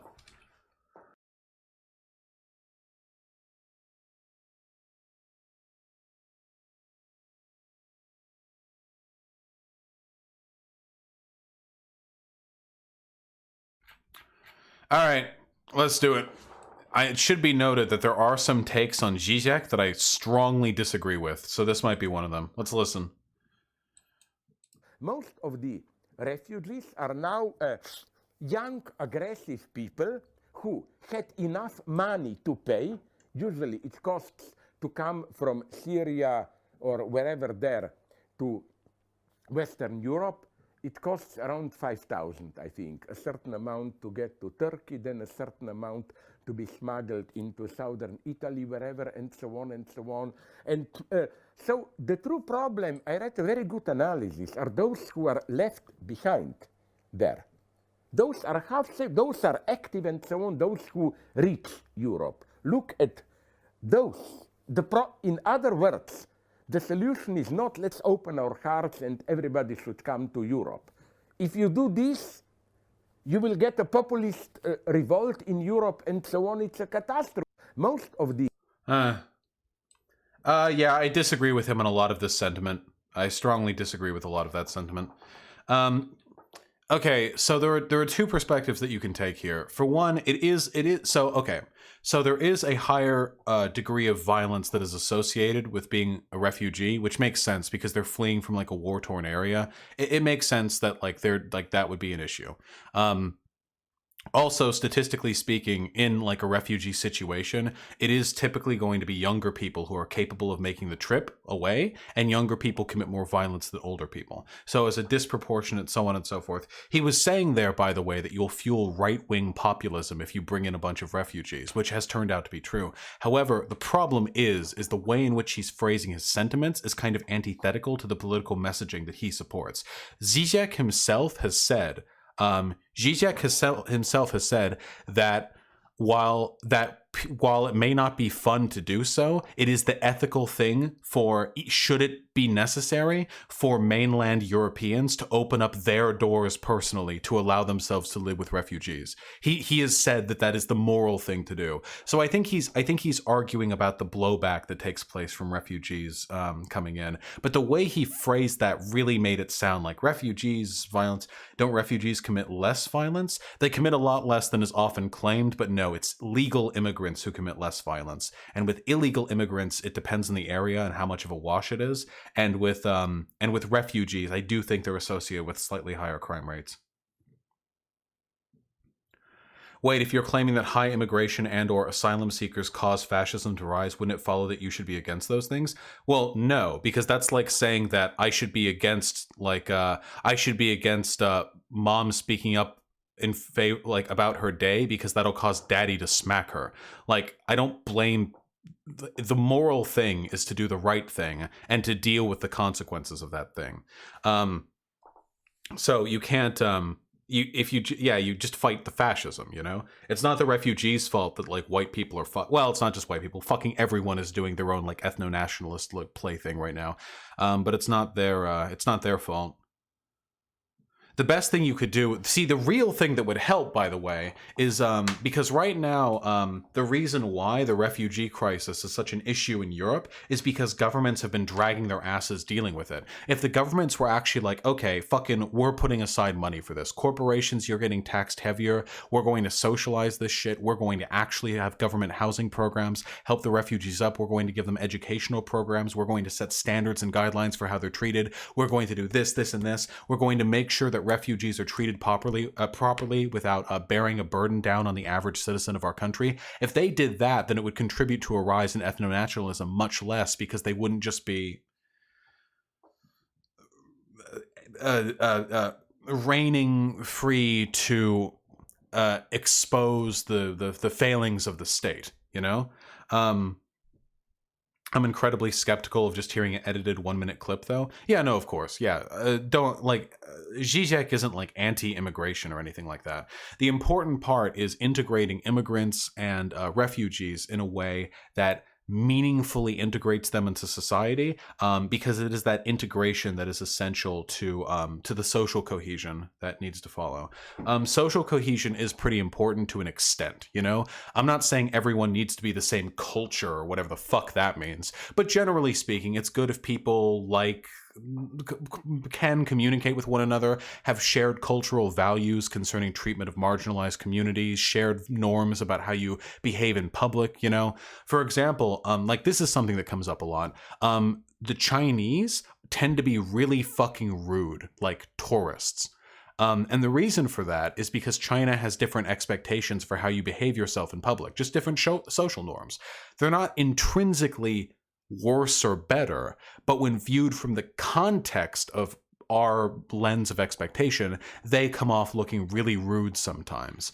So I do think that a level of social cohesion is necessary for a society to function. That doesn't mean everyone is of the same culture, because America isn't of the same culture. Rural and non-rural, rural and urban America are very, very different culturally. West and East Coast, very, very, very culturally different. The North and the South, very culturally different. There are massive cultural divides in America. Huge, big cultural divides in this country, and we all feel American. Now, I don't care about nationalism, but that shared identity is really, really important. It means we feel a sense of camaraderie.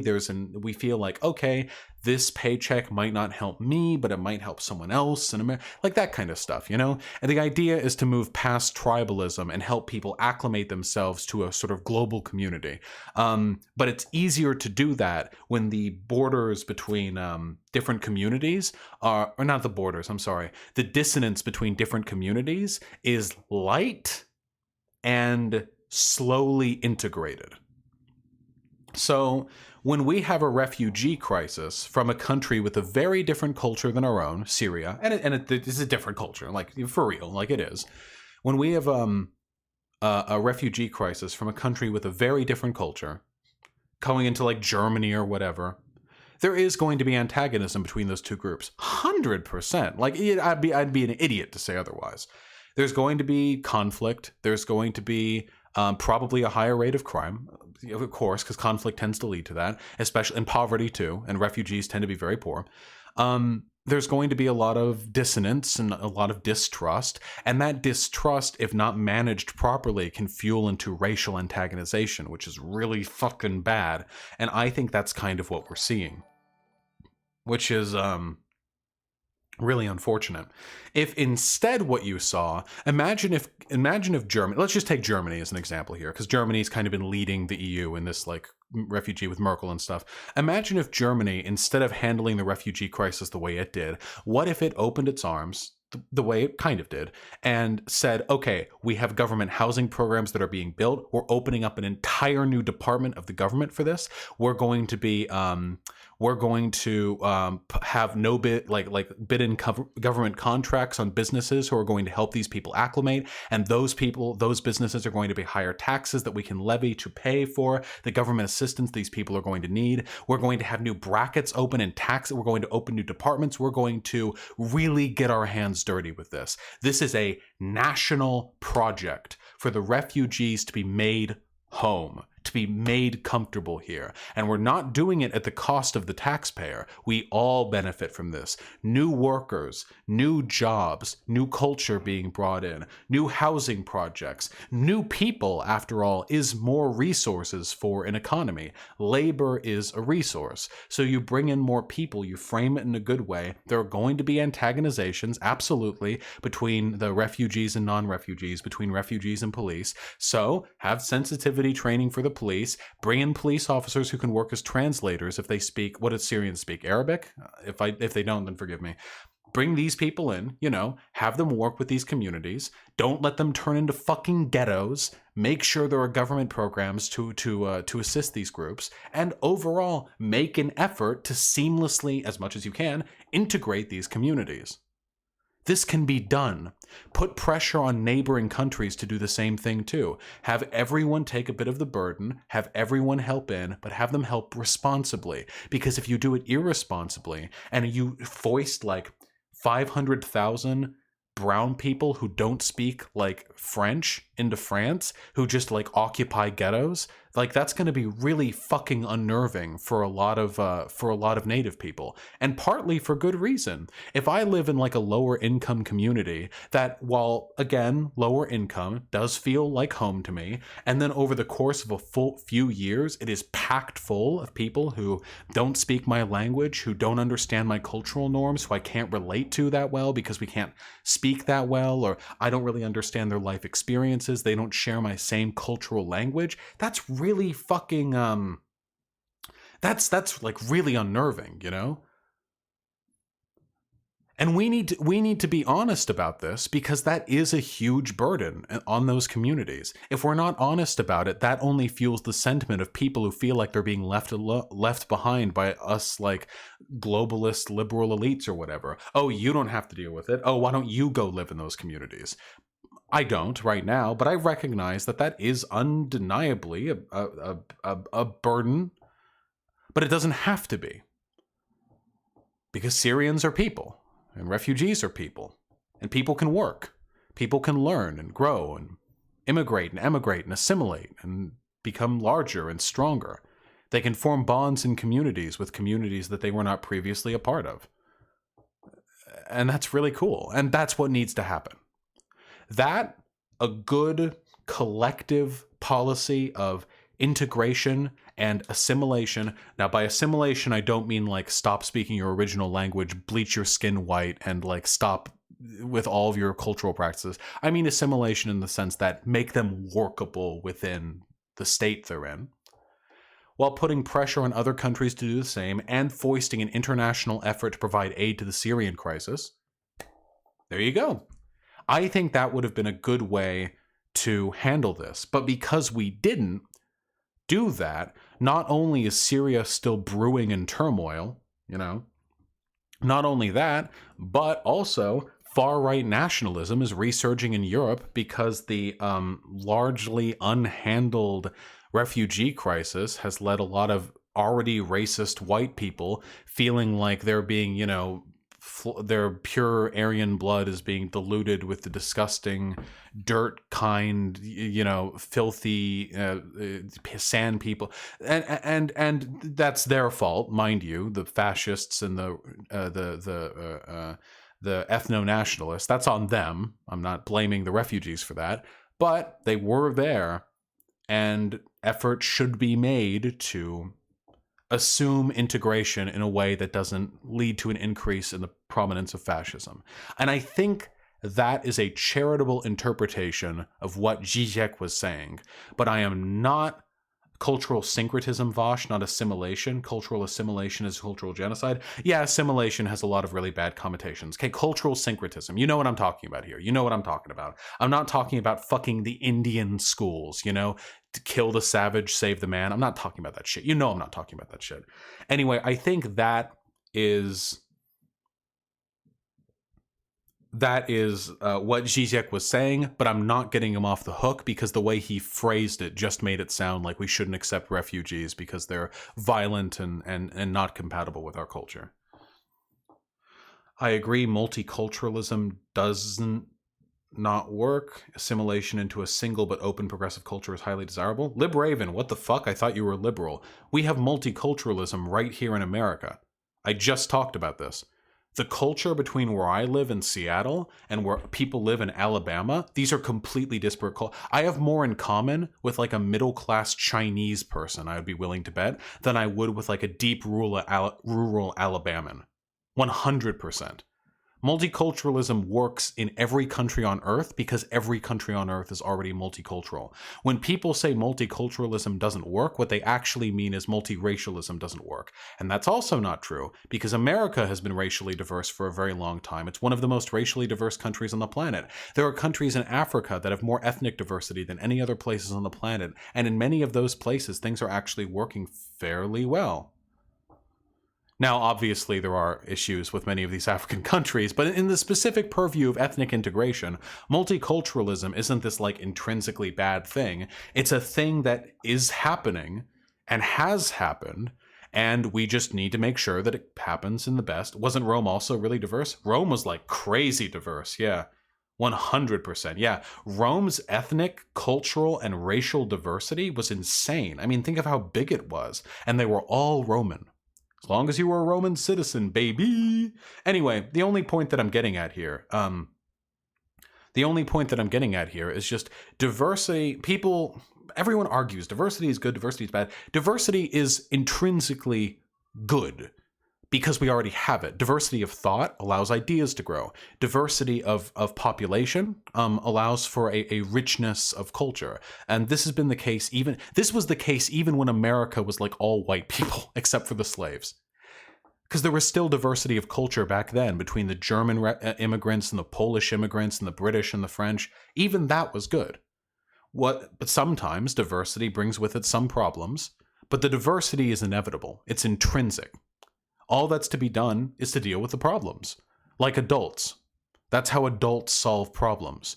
You recognize the good, you identify the bad, and you work to deal with the bad. You don't throw the baby out with the bathwater. They freak out about this shit. They freak out. It's like, you know what it reminds me of? Like, there are so many benefits to how society has been run over the past 50, 60 years. Bathwater? What? Shut up. I got my mind on my back, okay? There are so many benefits to how things have been run, and there are problems too, unquestionably. I mean, no denying that. But I feel like these like traditionalists are the kind of people who will like finally buy prescription glasses, and then once they have them, they're finally able to see that the room they live in, their bedroom, has a really ugly paint color for its walls. And rather than repaint the walls, they smash the glasses. That's how I feel with these people, you know?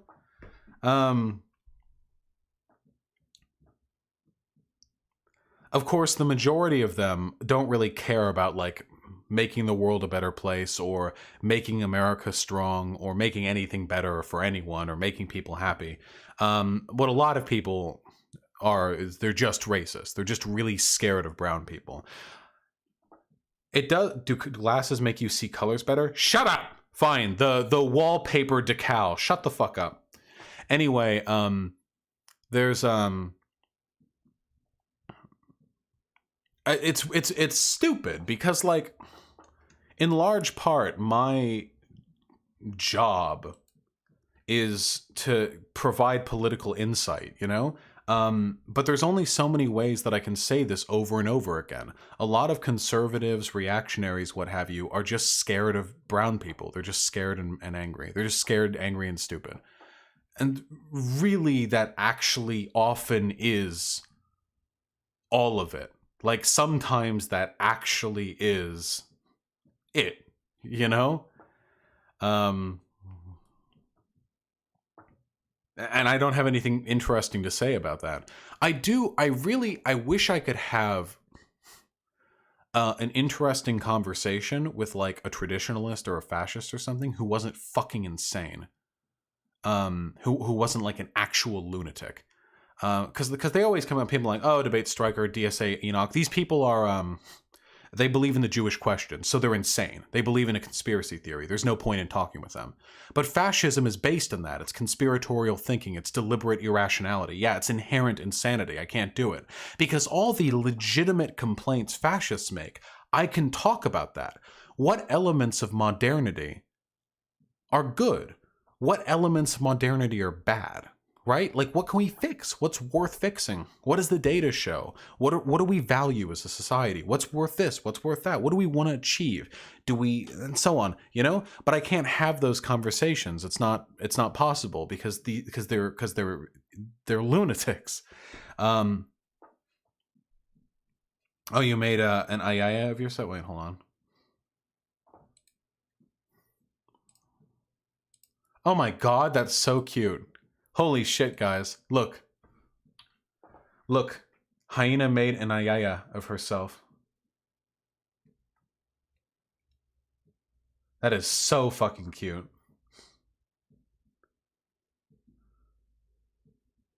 Looks exactly like her, too. I mean, it really does. Yeah, replace it immediately. Get her in here. Get her in here. Why nervosa? Do it. Bring it in. Hold on. Am I an accelerationist? In some respects, yeah, but in most respects, no. Everyone's a little bit of an accelerationist.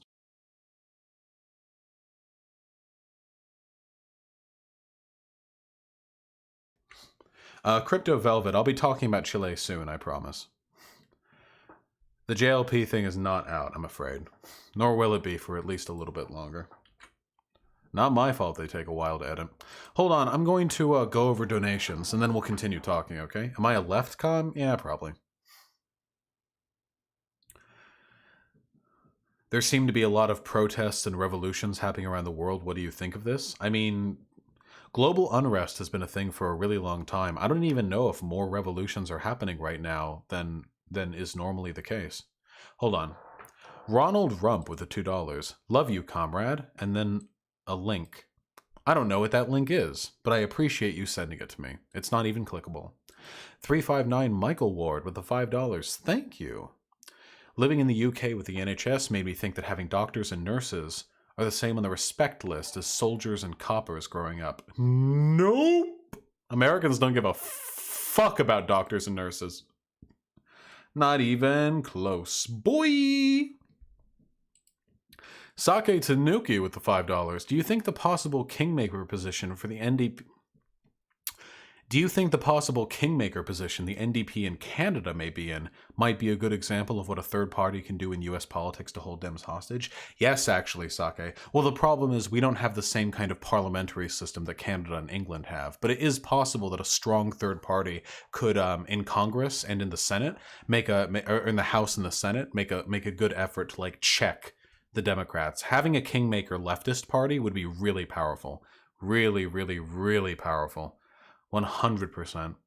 Prole playing games with the $5. Have you seen the video of Bernie talking to the man that wanted to kill himself because he couldn't afford his medical bills? Yeah, he did. I mean, yeah, I did. It was really sad. Nothing much else to say about it. Thank you for the dono. Addie with the very generous $10. Thank you. Glad you're feeling better, Vosh. Could we get your opinion on eco-capitalism? Companies milking money for climate-saving inventions / projects from the people. Is it better than nothing? It is by definition better than nothing, Addie, but that's That's a soft sell right there, you know? It is better than nothing. I would rather have capitalism working to fix global climate change than capitalism that isn't working to fix global climate change, even if working is more of a profiteering enterprise, but I'll take what I can get. Hallelujah with the tier 1 sub, thank you. There was a Nazi in Norway today running over people with an ambulance, hit a stroller as well. Wait, was the Nazi like an EMT? How did a Nazi get a hand of an ambulance? Did they just like hijack it? Fucking weird. Disgusting. Hedda01 with the $5. Artemy is an uwu baby, dog should vote, and trans rights. True! Every point correct. Nicely done. Caspian with the $1. Just broke up with my girlfriend of a long time and it's fucked me up, so I'm watching your streams to pick me up. Aw. Can I get some hugs for my crushed heart? Here, I'll give you a hand hug, comrade. There you go. I'm crushing you with my love right now. Seriously, though, I'm sorry to hear. Everyone hug Caspian. Godspeed, comrade. There be many bitches in the sea, alright? It's all gonna be okay. Shez Elliott with the $2. Dude's dad invented these cookies because he asked. Did the business owner's dad actually, was he actually the one who did it?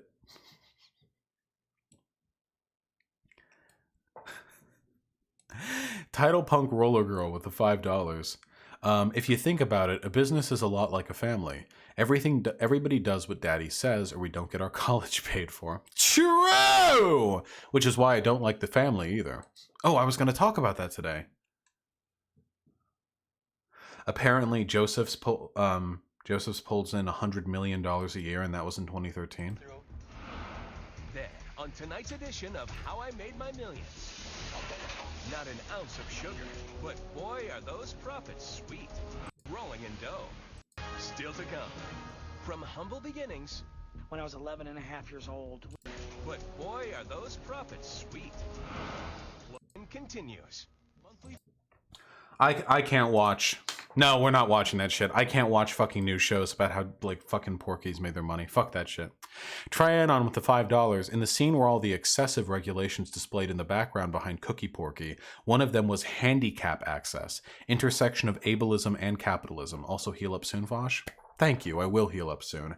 And yeah, I love that. I love that shit. 100%. It's like all these unnecessary regulations we're being burdened with, and but in the fucking background, you know, like scrolling up, be like, OSHA, wheelchair accessibility. Like, okay, dude. Okay. Far Eastern Myth with the $5. Vosh, if you throttle the propagandists, they'll probably just be aroused. As if anyone that money-obsessed could get an erection anymore. Nice meme. Sake Tanuki with the $5. Typical restaurant profit tends to be 10 to 20%. If he's at 1% profit margin, he's fucked, especially when food costs for cookies are relatively low considering the restaurant standard. I mean, he's 100% lying. Apparently, this dude pulls in like tens or hundreds of millions of dollars every year in revenue, so if his profit is not not even fucking close. There's no chance of that being the case. He's lying somewhere along the line. But even if that was the case, like, yeah, no. He'd be a really bad businessman for his profit margins to be that fucking low. Would you prefer cops be racist pieces of shit in order to unify the people against them? Or would you prefer 15% of cops start out decent people, whether they turn into POS later or not? I'd like cops to be as nice as they can, personally, because I don't think that cops being racist or not racist changes that much the extent to which they need to be abolished. Title Punk Roller Girl with a tier 2 subscription. Thank you, comrade. Enjoy the name color. Hey, Avash, hope your back heals up soon. Burgerville workers in Portland started a union and they're planning to go on strike soon. It's really exciting and I hope they succeed. Workers' rights. Hey! Workers' rights, comrade. Workers' fucking rights. 100%. Even more than trans rights, if we're being honest. Workers' rights. Hope that goes well. And Bread Conqueror with the incredibly generous $10. Hey dude, I slipped 2 discs a few years back and can totally empathize. Back pain can be so disabling and a lot of people underestimate it. Recovering from a new bout now. Hope everything heals. Everything will heal for me, comrade. Bread Conqueror, I really appreciate the dono. I hope everything heals for you too. Let's both... How about we heal together? Together, okay? Insaninator, I don't really like pre-nade campaigns, but that's 100% on you. Whatever you feel comfortable with. Allison with the $5, late to the punch, but my father ran a coffee shop for some time and never had to send anything to the FDA. Yeah, the FDA regulations for batch testing are more of like a mass production line thing, which is one of the reasons why it was so funny. He was posing as like a little bakery shop, little fucking... small little bakery thing while he's referring to FDA regulations that only apply to like factory production. Nice meme. Posadas John with the $1. Capitalists are unironically vampires who are literally raping children on private tropical islands. They are working us to an early grave, and the only way to kill a vampire is to put a stake in their heart and then burn them. True, but try to do that all in a non-violent way, okay? Because political violence is unethical. Just like how we voted the kings and queens out of office. Marcus Sarin with the 59 kronar. Thank you. As someone who's never been to the U.S., how are the East and West Coasts different? The West Coast is more laid back. It's defined pretty much entirely by Los Angeles and the Pacific Northwest. Los Angeles tends to be like dominated by consumer Hollywood culture. People there are very pretty, very skinny, very laid back, and the Pacific Northwest has that lumberjacky hipster vibe. The East Coast is a lot more business oriented. You have larger cities, Baltimore and New York and Washington and what have you, that have a heavier political focus. Things tend to be a little bit more dense and urban inbuilt. Those cities were built before urban sprawl, which means that cities tend to be a lot more methodically planned around grid squares and high-rise buildings. There's much less suburban sprawl because there's less room for it. There's better public transportation over there because the railway lines were laid down before anyone knew what a car was. There's a fairly substantial like cultural difference between the East and the West Coast. But when people say East Coast, they don't mean like the East Coast of Florida, you know? So East Coast usually means more than Northeast. That's usually what people are referring to.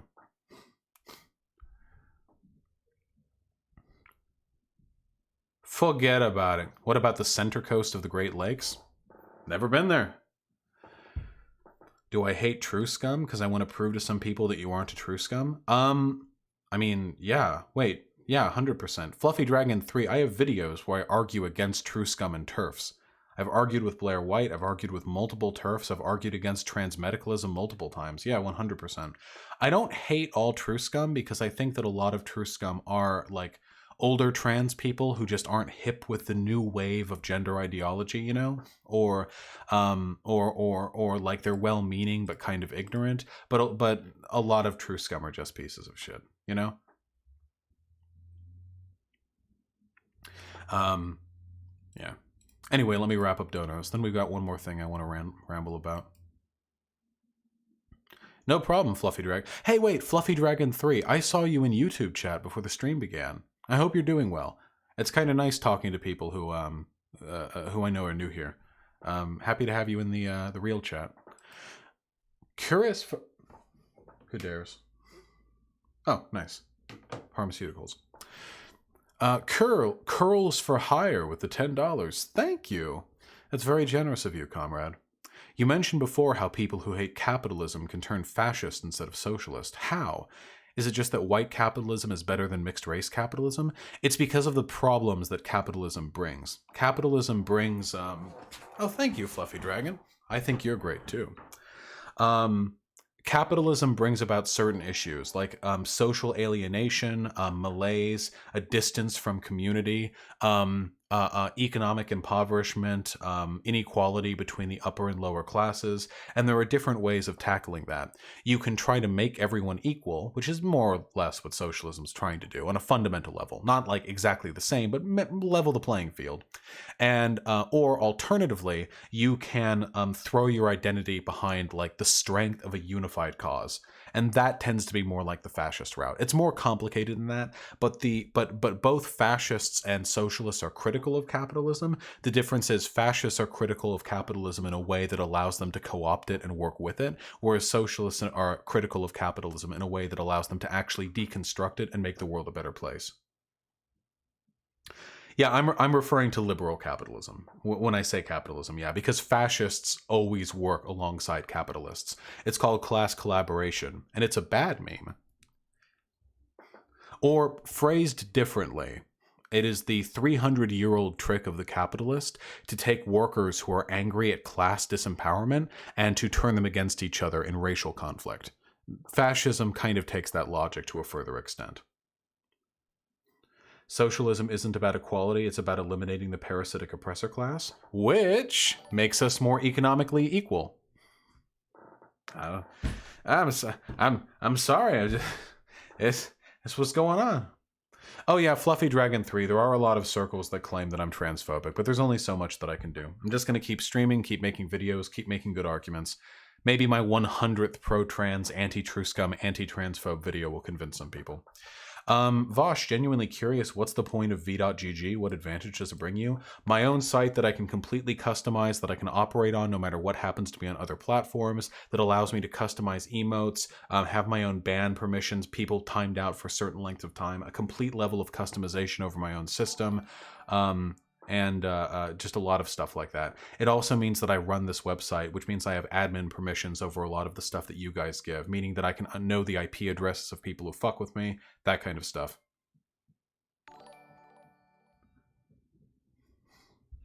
It's a good deal. Also, I make more money off of it. Because super chats I only get 70% of, 30% goes to YouTube. Whereas for my website, I get everything except what PayPal takes, which usually ends up being like 5% or so, which is fine. Anyway, let's finish donos, huh? Sorry, I keep saying that, but then I get distracted. You know how it is. Donkey Show with a very generous 200 pesos. Thank you. Nice to see you, comrade. Vosh, will you be doing a separate video on that failed abortion of a debate between Dim Tool and Sam Cedar?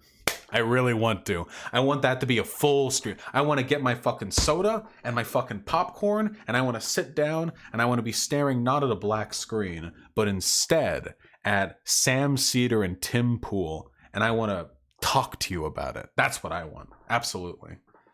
How bad was it? I don't know. I haven't watched it. I save all of my viewings for you guys.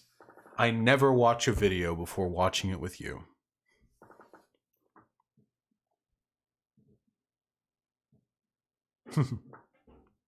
Aurora with the $2. How and when can we tell when you're lying, Vosh? I mean, I joke pretty often, but I don't ever actually lie to my knowledge.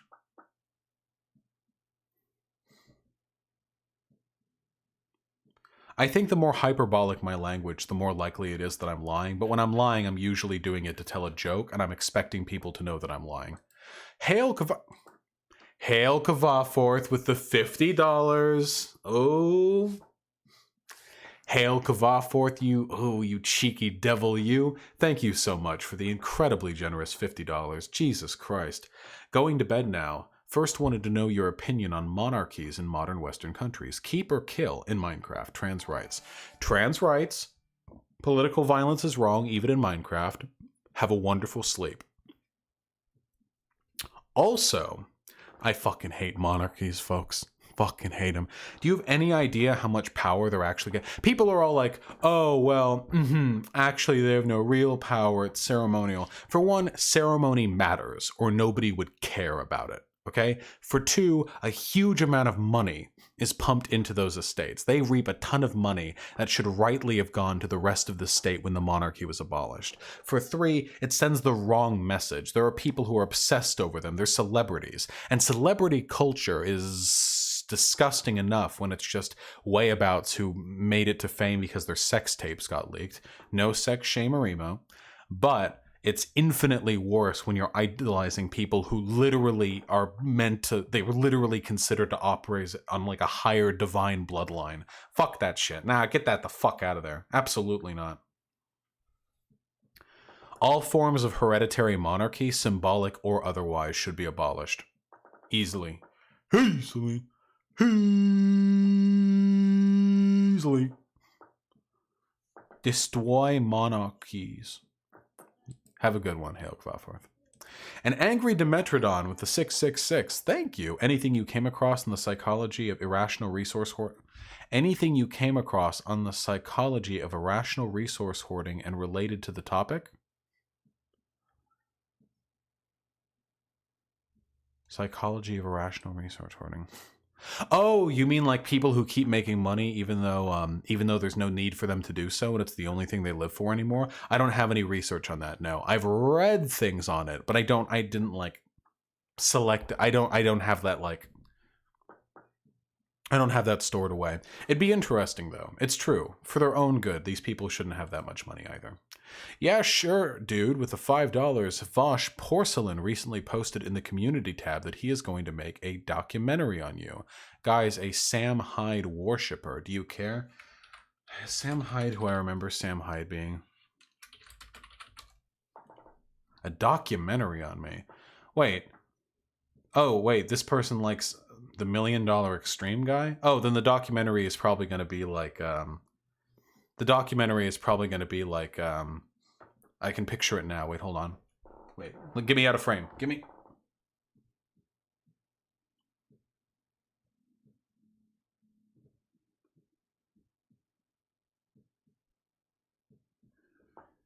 Is your child viewing online internet streamers who, in addition to propagating far-left globalist ideology, habitually speak of their love for engaging in bestiality?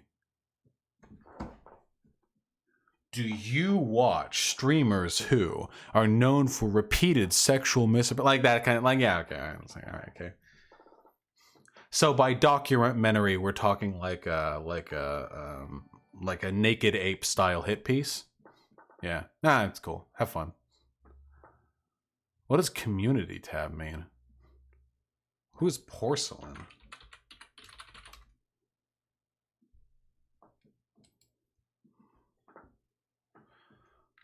Porcelain, let's see.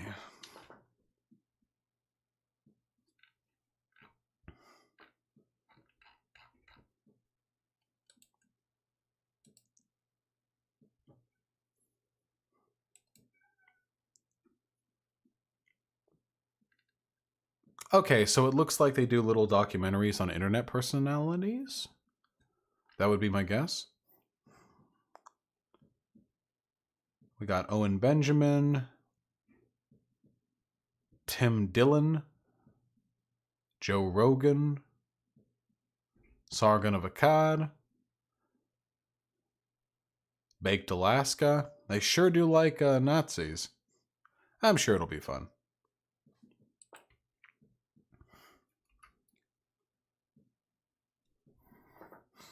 Should strike the video when it comes out? Oh, no. How could I strike it? It's fair use.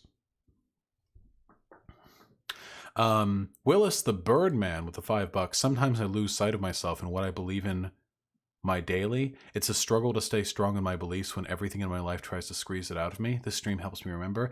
Willis the Birdman, I've felt the same way myself during my more depressive episodes. Just remember this. The greatest test of character is the ability to stand by one's convictions in times when it is expedient to not do so, to just bow down and submit, okay? It reflects well on you that you were able to maintain your principles. Do well, okay? Stay strong. I hope things get better soon. As Destiny says, fair use is a court defense. No, I'm not going to illegitimately DMC anything. Tane with the tier 1 sub. Thank you, trans rights. True. Sad Bad Boy with the 5 Australian. You should play Vampire the Masquerade tabletop, Vosh. You would enjoy it. I probably would, yeah. Yeah, I probably would. Chainsaw Chimera with the $1. Have you seen the Tim Pool versus Cedar debate, including the part where Pool talks about his pro-immigration stance? No, but we are going to do it soon. When am I no longer banned from Twitch? It's not going to happen. I sent in a suspension appeal and they did not respond. 100%. Non-authority, yeah, I think your dono might have gotten skipped. Can you type it out? And I'll respond to it as it was. No, guys, if it doesn't pick up the dono, I can't do anything about it. Sometimes it just fucking misses the dono. I don't know what to do.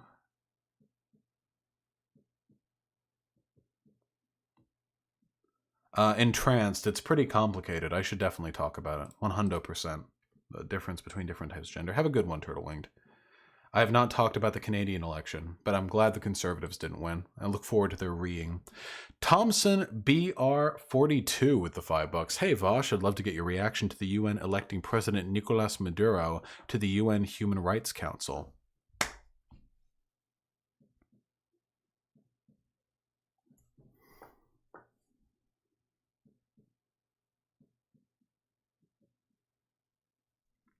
I'll let you know when I look it up.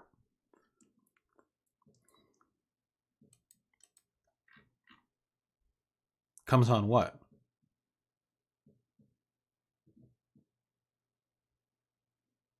Comes on? Did I say comes on?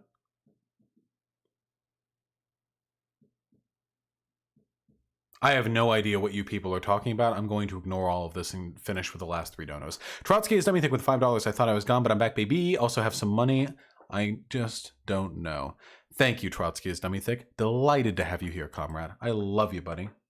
Oh, Crypto Velvet, happy to have you here from Argentina. Non-authority with the $5. Girlfriend after 5 minutes of stream. Vosh sex tape win.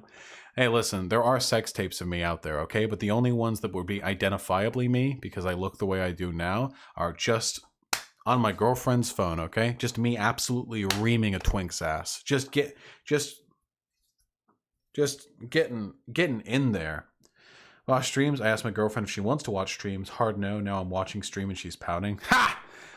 Non-authority, listen, I try to make myself accessible to people of all genders, races, classes, ethnicities, cultures, languages, time periods, heights, weights, and date of births.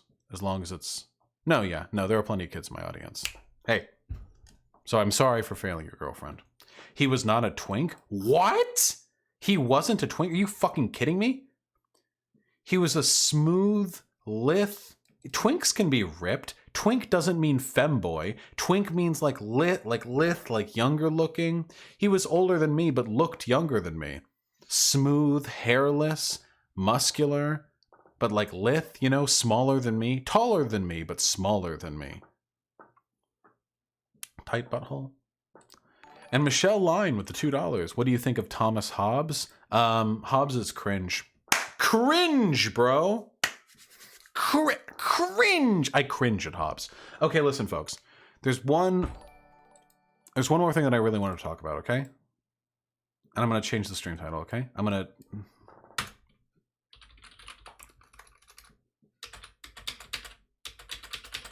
There we go.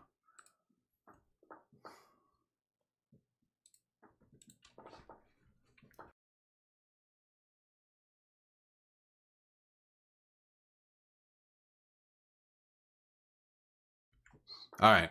There's one last thing that I want to talk about, okay? You're always afraid you'll catch a random ban from me? I really don't randomly ban people that often. And when I do, it's usually just 24 or 48 hours. Now, listen up, folks, okay? Hold on. Why is it so bright in here? Oh, Kanga with the $2. He's losing money because he ate all the cookies. True! Don't fat shame, Kanga. Sorry I missed the dono. Sometimes it just doesn't pick up. There we go. No, now it's stuttery. Why is that? Is it still doing low light compensation? Why does it do that? Here. Configure video. Camera control. Why does it keep setting low light fucking compensation on? Jesus. Okay, here we go. To anyone whose donations I missed, I'm sorry. Sometimes Streamlabs doesn't pick up all of the API, and it makes it difficult for me to see all donations. I love you, buddy, okay? I'm terribly sorry. Alright, listen. Do you know why Do you know why it's now dark in here? Because we're talking about something spooky. In line for Halloween at that. Spooky! Wait, let me do that again. Spook! Spook. Okay? We're getting spooked in here. Why? Why, exactly, are we getting spooky in here? The answer is because I want to talk about modernity. Paul Joseph Watson likes to complain about modernity. There was recently, and I'm going to find it again,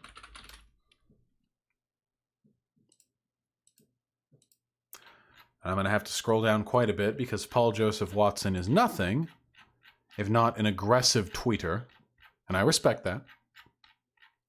Paul Joseph Watson talks a lot about modernity. Paul Joseph Watson is a fascist. I've said this before. He tweeted this video out, or responded to someone else's video that was posted. I don't really know, or care. And it's a video, as you can see, of a fat ass, not really the fattest ass, but a nice ass, cradling a cup of beer as it is poured in some bar somewhere. I don't know. Anyway, Paul Joseph Watson. This is why the terrorists hate us. Paul Joseph Watson has done stuff like this before. Paul Joseph Watson has posted, for example, modern art, like Duchamp's toilet, and complained about modernity. Sometimes Paul Joseph Watson will talk about women being sluts or sleeping around too much, or statues that have women with penises or men with vaginas, and look at that and then say modernity is disgusting. And yeah, Paul Joseph Watson also posted the twerking thing. Remember the twerking video? The butt bounce, ba-dounce, ba-dounce, ba-dounce? Remember the butt, big booty? What does modernity mean? Well, what I'm going to say right now is relevant to fascists, okay? Let's talk about fascism. Actually, fuck that. Fascism is boring and deliberately incoherent. Let's talk about fascists. Fascists blame a lot of what's wrong with the world on modernity. They call it that. They call it modernity. When we leftists complain about fundamentally the same problems, we tend to use terms like capitalist alienation, or marginalization of the working class, or the asociality of liberal democracy, or things like that. The reason for the dissonance here is because leftists have academics and fascists don't. So we have really cool terms to specifically describe our problems, and fascists don't. But what are they talking about when they say modernity? Modernity in the sense it's modernity, not modernity. I like how I pronounce it. Modernity? Modernity. Modernity. We're going with modernity. When fascists say modernity, what they're talking about usually is anything which arose following the advent of liberal democracy, of liberalism. So the Enlightenment, essentially. And things prior to that are in the purview of traditionalism. People who want to return to that or return to something similar to that are traditionalist. And people who don't are modernist in this dichotomy. Now, there are many other ways that people can be modernist, but in this dichotomy here, this is what this means. And when Paul Joseph Watson looks at a video of a woman holding a beer glass with his ass and pouring the beer glass, pouring it full of beer, and then complains about modernity, what he's really talking about is women's liberation as a concept. He's complaining about the fact that in a liberal democracy, women are free to dress how they like or do this. What he's essentially hearkening back to is an era where women, her? Jesus, guys, you fucking care so much about gender. Fuck, I thought you were all gender abolitionists like me, you fucking posers. I don't give a fuck. What Paul Joseph Watson is doing is hearkening back to an era where women couldn't do that sort of thing without facing severe social consequences. The Romans had a really sexual culture. I know that, but that's not what people talk about when they talk about traditionalism. Fascists will also talk about the liberal like promiscuity of Rome bringing about its downfall. They talk about that all the time, how all the sluttiness and homosexuality of Rome led to its downfall. So they're not talking about Rome. They're talking about feudalism and the social order that came about from it. And this is the problem. There are problems with what fascists call modernity. For example, I think that people are really lonely these days. And when I say I think, what I actually mean is that they are factually, according to all studies studying that sort of thing. I think that people are becoming more and more virginal, and that's not a good thing. They're having more and more trouble having sex, finding partners, finding relationships. People are having a harder and harder time making it on their own. The definition of a family, what it means to be a family, is waning. It's growing less strong. And this causes a lot of people loneliness and isolation. Most fascists are socially anxious, kind of fail sons. They're kind of like loser dudes, and they tend to be white in America because fascism tends to be accommodated with ethno-nationalism. And they tend to be kind of like losers, you know? As in they don't have much personal success. Now, sometimes they do. Paul Joseph Watson is obviously quite popular and wealthy. It'd be stupid of me to deny that. But for the most part, the people who follow in lockstep are people whose society has failed. These are people who are having difficulty with their lives, with their relationships. They're lonely, they're listless, they're anxious, they're restless. They don't know what to do with themselves. And a lot of those issues seem to come from modernity. Because now let's not talk about the real pre-modern world, which was shitty and horrible and unlovable. Let's talk about the imagined pre-modern world, where you had strong family ties, families stuck together, people married young, basically everyone got wedded. There were strong social rules in regards to performance and behavior with the other sex, meaning that people didn't have as much listlessness when it came to what to do with themselves. What's more, women were kept in line, meaning that they had very little social autonomy, and the men, the fascists, again, mostly men, who have trouble with women wouldn't have to deal with the same wantonness. If you go on to traditionalist Twitter, so these are people who idolize the pre-modern world, you'll see people who jerk themselves raw, imagining marrying a pure virginal 16-year-old Aryan farm girl, fucking her like twice a day, raising a bunch of children, and living and dying like peacefully together on a farm. Now this is of course nonsense. They don't mention the wading through shit, the horrendous, cruel, oppressive laws, the fact that most people back then were miserable and disease-ridden, the everything associated. They lie, of course, but it's the image in their mind. And I'm a sociologist, or at least I pretend to be one, so I like to imagine, how do we extract the problems fascists have with modern society into meaningful, cogent arguments and see what we can do to actually work on those things? I think that's very, very interesting to me. So, people are getting lonelier. Men and women their relationship with one another are getting a little more complicated. It seems like sometimes, to some people, women engage in what is called hypergamy, or they'll jump around between the men that are most sexually ideal until they're like 30 or 35 or whatever, and then they'll settle down with some beta orbiter who will just pay for their bills. People are having harder times finding relationships. These are, with the possible exception of the hypergamy assertion, real issues. So what do we do about that?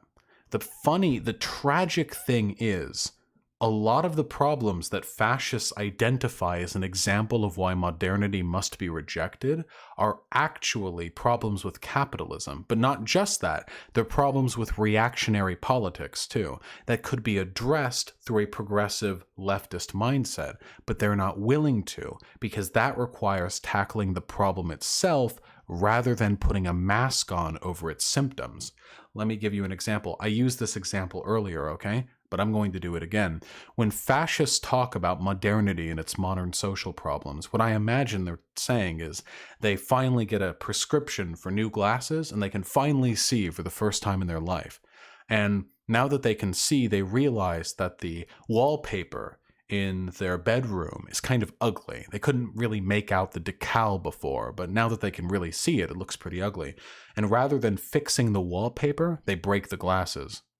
That's what I feel like that's what we're looking at here.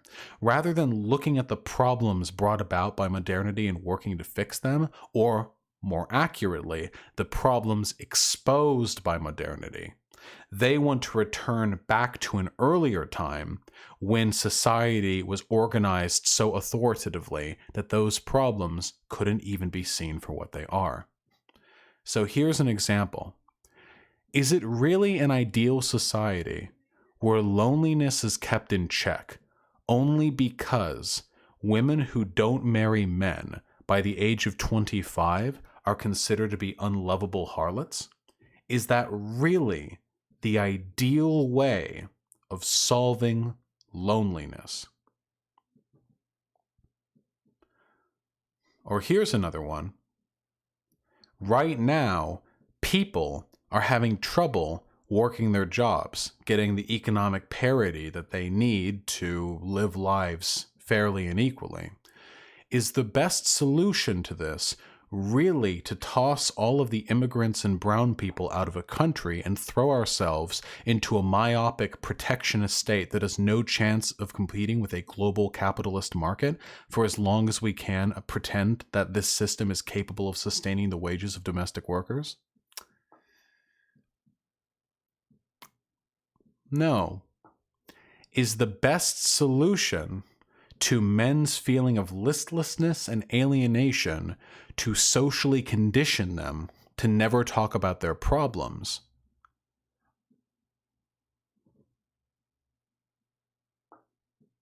No. But instead of dealing with these issues, they work to put masks up over them. And leftists and progressives are capable of addressing these issues in ways that meaningfully improve the lives of the people who have felt hurt by the alienation associated with modernity or liberal capitalism. But they're not interested in that, either because it would hurt too much to actually confront the source of the problem, or more likely, because they're attached to the system that is abusing them. How many people, chat, be honest with me, how many people talk about how they despise what's being done about their work, how jobs are being outsourced, and those big greedy lobbyists or what have you, ruining the wages of the working people, but they hate the word socialism. They love capitalism. They'll defend it to their dying breath. They love capitalism. They just complain about its symptoms every hour of every day, relentlessly. Here's a personal one.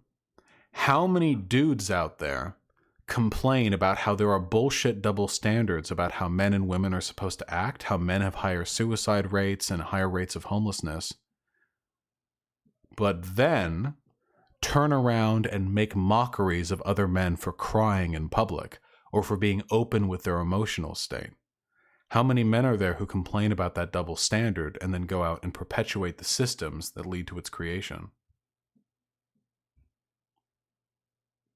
It seems to me like a lot of problems with modernity are systemic, but not in ways that are necessarily intrinsic to liberal capitalism. They're instead problems that have existed in some form or another for a long time that we're getting close to addressing.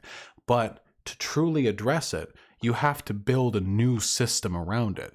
The gender dichotomy that existed for a very long time in most parts of the world was... There were differences, of course. There are always variations because it's a social construct. But for the most part, men control most everything. Women are kind of property.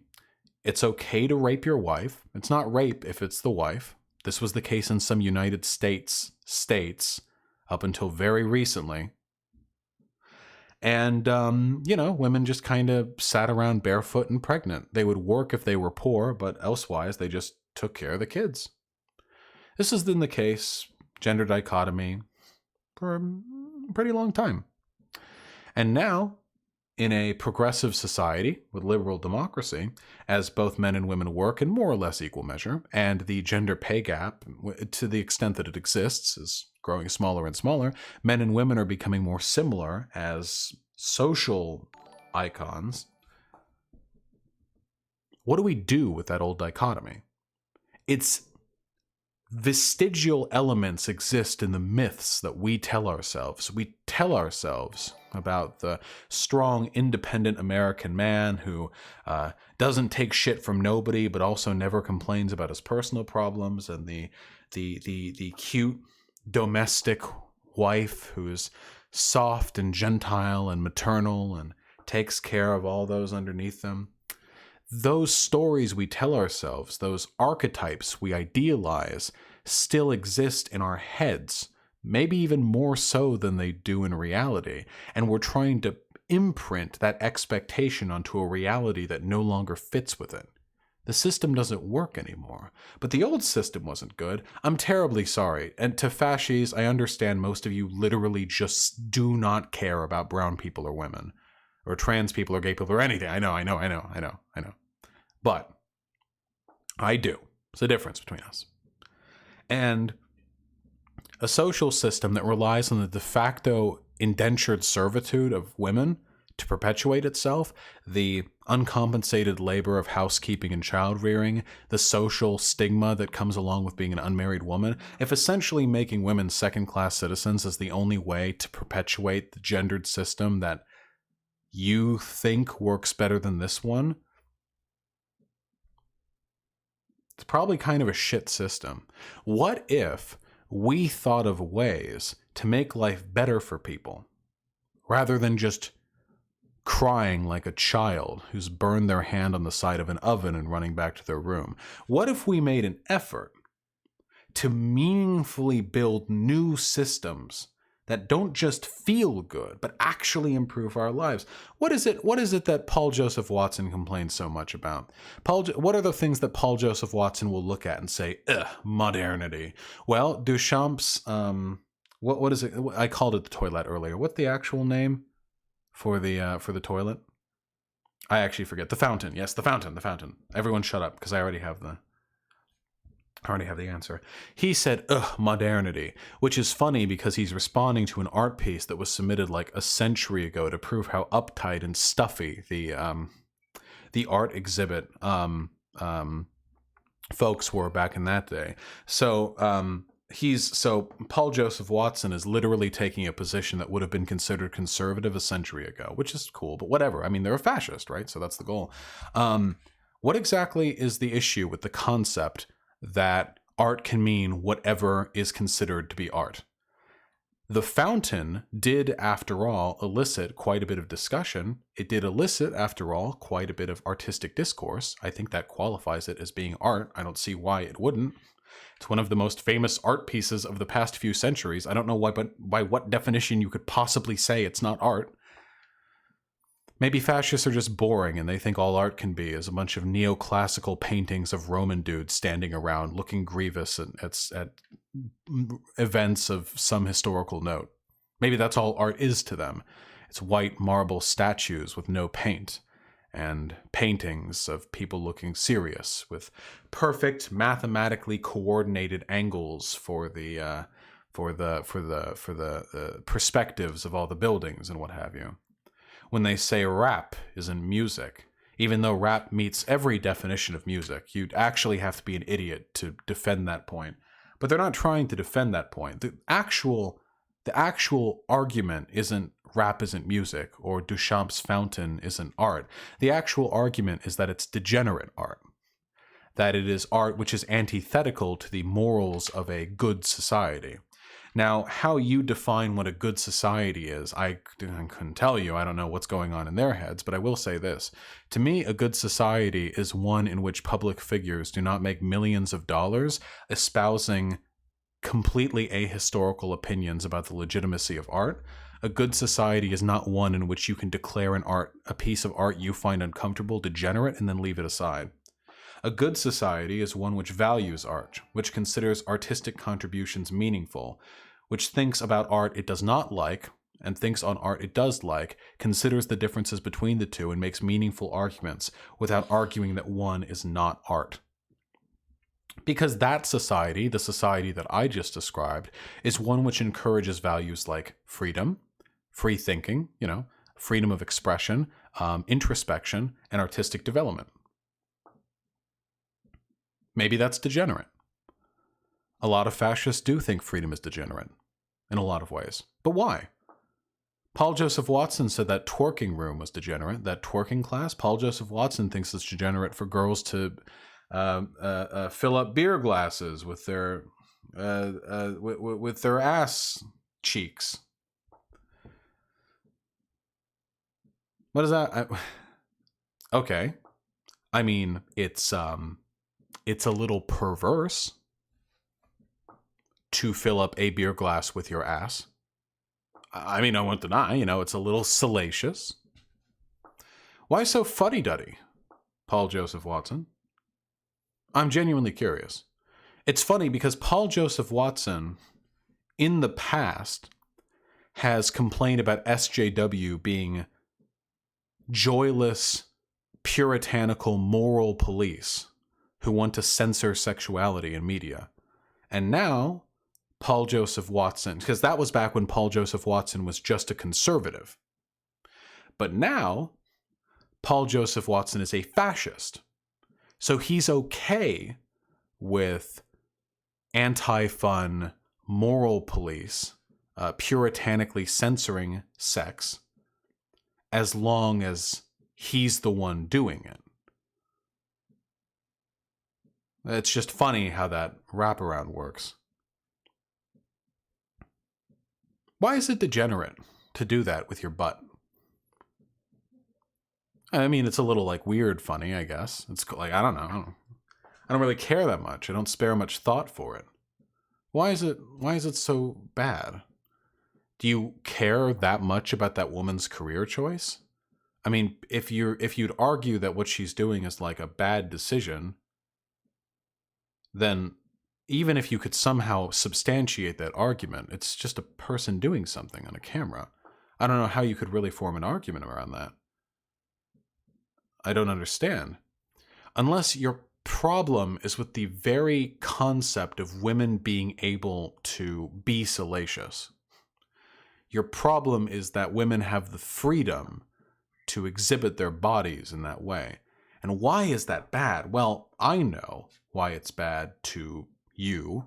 You believe, Paul Joseph Watson, and to the fascists who watch Paul Joseph Watson, you believe that for a woman to openly display sexuality is to turn away from the pure moralistic family values that made the Western world great. And that's horseshit, of course. People have been fucking around and showing their asses off in the West for centuries, millennia even. But it's a myth you like to tell yourself. It's all myths. You think that it's a societal rot, but you can't make arguments to that effect. And this is part of the deliberate irrationality of fascism. No arguments can really be made to substantiate these claims of degeneracy. They can't. It can't be done. I've argued with fascists, buddy. I know. There aren't any good arguments out there for it. Fascism is deliberate irrationality. But the only point I'm trying to make here is that I'm not afraid of discussing these problems. I'm not a liar. Sometimes immigration brings issues. There are problems with black culture. Sometimes men do get shafted by the legal and social system. There are issues right now with male loneliness. There are problems out there that reactionaries and fascists will sometimes say only they are willing to talk about. But I disagree. I'm willing to talk about all of these things.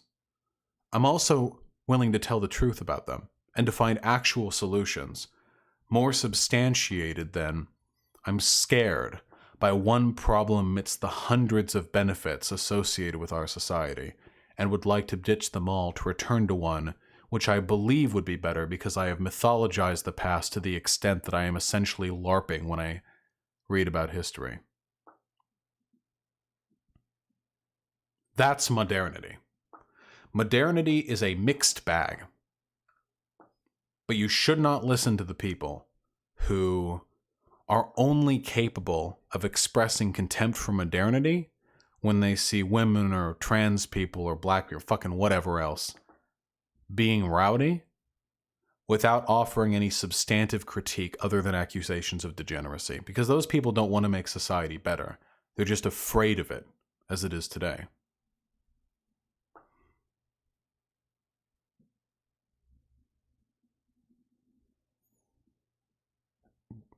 All right, cut video.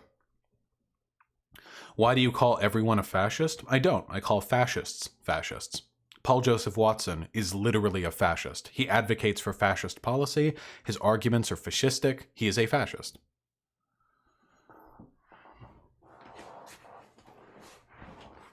Actually, in Oklahoma, oral rape is still legal? Well, that's why I'm not in Oklahoma,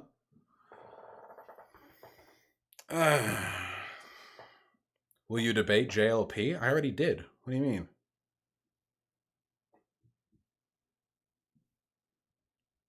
How do you define fascism? Every time. Fascism is a highly conservative, ultranatural, deliberately incoherent philosophy which idealizes an imagined path for a community, tends to center around ethnic nationalism, or at least ethnic exclusion for other groups, is highly chauvinistic, argues against a global conspiracy or plot designed to deprive the domestic community of their rights. It simultaneously heroizes violence and death while decrying the villainy of the imagined outsiders. It's a whole thing. They collaborate with the capitalist class and push class collaborationism.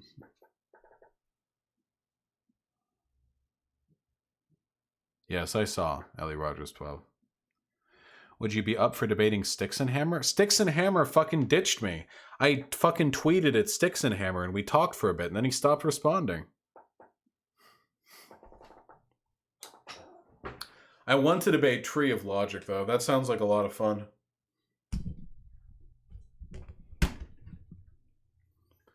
When did I debate JLP? Like a month and a half ago. What's the best way to cure brain worms? Intervention or slow progress? The best way to change somebody's mind is to introduce new ideas to them, leave them with questions they don't have an answer for, and then give them some time to simmer on it. Who's Tree of Logic? An exceptionally unintelligent black woman conservative who's been debating Destiny lately. All right. Are there any fascists in v.gg? I feel like I saw a few earlier. Is anyone here for it?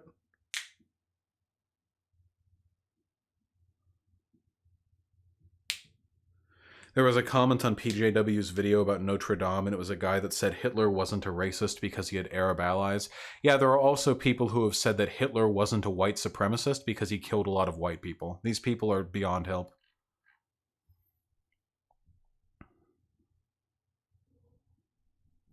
Yeah, stop LARPing, you pieces of shit. Check YouTube chat? YouTube chat, how are you doing? How are you doing here?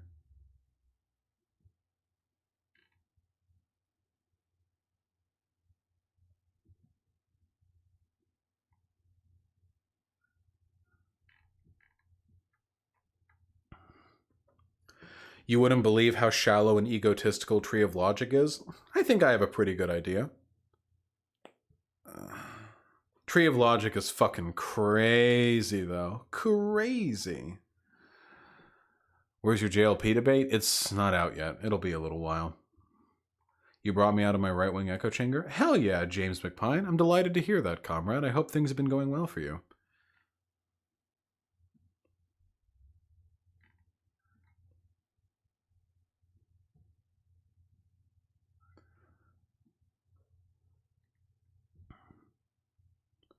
Oliver TV wants to debate, comrade? Who is Oliver TV?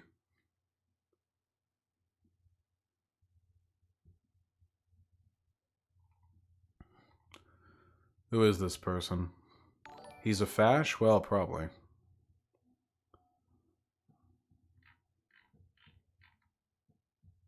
I don't see anyone named Oliver TV. It looks like they're not that interested.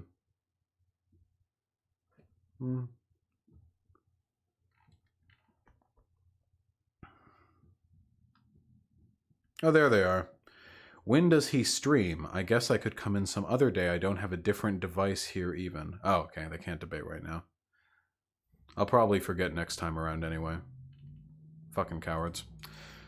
Here, let me turn the lights on a little bit now that we're not getting spooky. What do you say to the people who say you shouldn't debate fascies?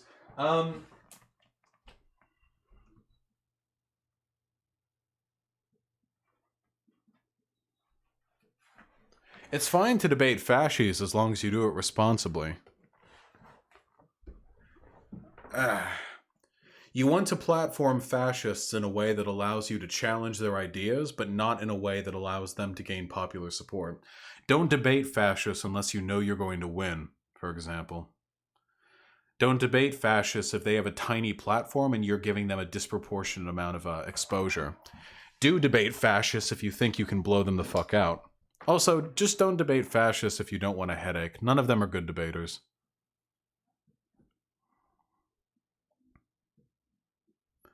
When are you opening your eBoy Patreon? My Patreon is already an eBoy Patreon.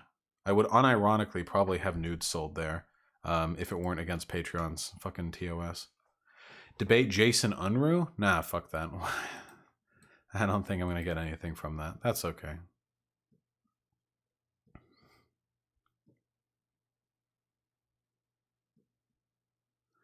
Vosh describes the aesthetics of fascism, but has never coherently described it as an ideology. For one, I just did, and for two, there is no coherent ideology of fascism. That's the point. Every fascist believes something different. Sometimes fascists will believe two things that are mutually exclusive. One fascist will believe something that is entirely ideologically antithetical to the belief of another fascist, but they'll never argue with one another. They'll team up and argue against other people. Nikolai, happy birthday. And I love you. Am I going to speak about Chile? Nah, I need to do more research. How do you feel about left-wing nationalism? I'm generally extremely opposed to nationalism, but if it's a necessity, it's a necessity. But this is like I very, very, very strongly dislike nationalism. Fuck that shit. Get fuck out of here.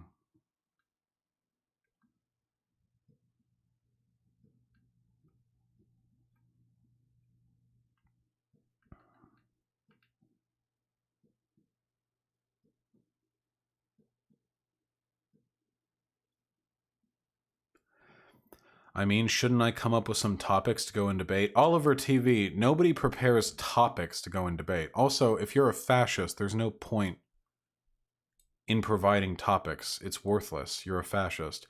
Your opinions will be identical to the opinions of every other fascist, an incoherent jumble of fear and incomprehensible ignorance that you have somehow had coalesce into a disgust with everything that isn't you. It's the exact same pattern every time. Even if the words, language, even if the Mad Libs change, the underlying thought process is identical. But maybe later. Because I am going to go over donos, and then I'm popping the fuck out. I'm getting the fuck out of here, boy. Not yet, Araxiel. Non-authority with the $2. Your stream activated my girlfriend's period. Not even sure how that's possible. Listen, I'm just really good at churning up guts, okay? The Badgerah with the $2. Conservatism loves order. Order hates freedom. True. Conservatives do hate freedom. Jerry Smith with the $1. Long read, but it's a good idea of who porcelain is. Is this like a... Trolling as an art. Travis LeBlanc interviews porcelain.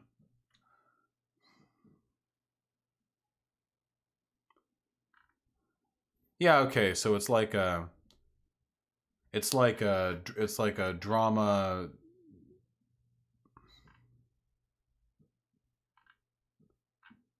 Edgy drama... Amazing. Hideyoshi Lacan with the 279. I cry because I've been too busy for Vosh streams. Hey, well, most of it gets uploaded as YouTube videos anyway. And even if it doesn't, you know, it is always kept preserved in the fucking playlist, huh? Red Eye Sam with the $5. Actually, Vosh, women, sniffles, had quite a bit of domestic power, adjust glasses, over their husbands in Germanic tribes, spaces out and drools. There are actually a lot of surprisingly matriarchal elements to pre-modern societies that I have a limited understanding of, but yeah, for the most part, it is pretty patriarchal. What are you gonna do? R.M. Brown with the $2. It might be because anyone can do it equals no hierarchy. Well, yeah, I mean, people like Paul Joseph Watson are disgusted by things like freedom and democracy and egalitarianism because they're antithetical to the hierarchical systems they want to build. Hey Kanga, that's pretty good.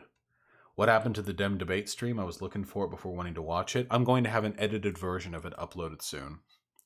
Will you offer to debate Destiny again? He might be more open to it now. Nope, I'm permabanned from Twitch. Hold on. DPSD with the $1. PJW's opposition to modernity is the pinnacle of triggered fascists. Their inability to allow people to just live and be whatever they wish is hilarious coming from people who claim the left are the PC police. Yep, deliberate irrationality. Ooh, I had to stifle that yawn. Jesus. Deliberate irrationality, baby. Wait, from Oliver TV. He's trying to sound like he's from New York as a shout out to his Jewish handlers. I don't get handled. I do the handling. I'm just going to ban this person.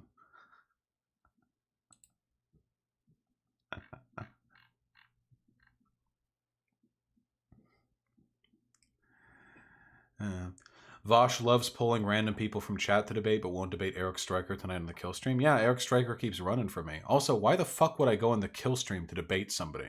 Can somebody explain to me why I would do that? I have my own stream. Thousands of people watch me.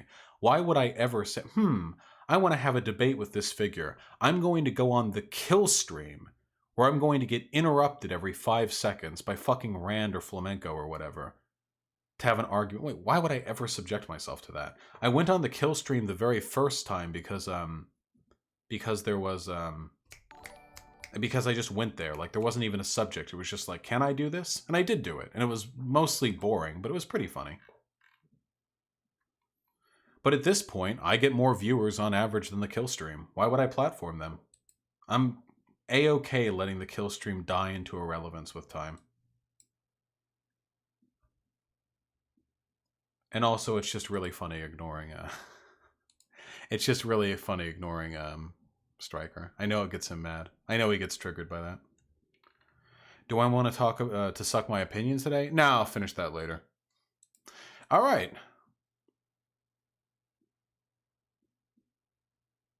Friendly Skeletor with a tier 1 sub. There's a really awesome video about modern art and fascism centered around who's afraid of red, yellow, and blue.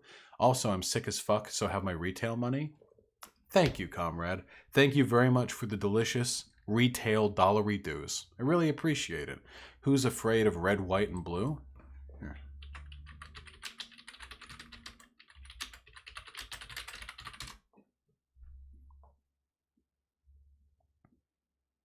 I'm seeing multiple videos here. Red, yellow, and blue?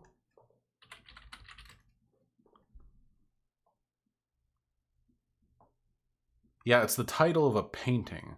Where's the video?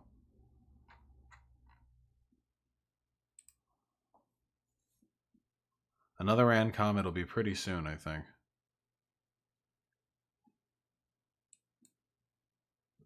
Who's afraid of modern art?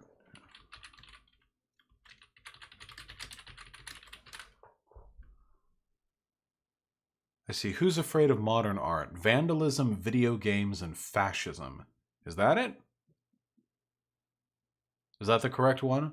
Who's afraid of modern art, vandalism, video games, and fascism? Okay, I'll give it a look.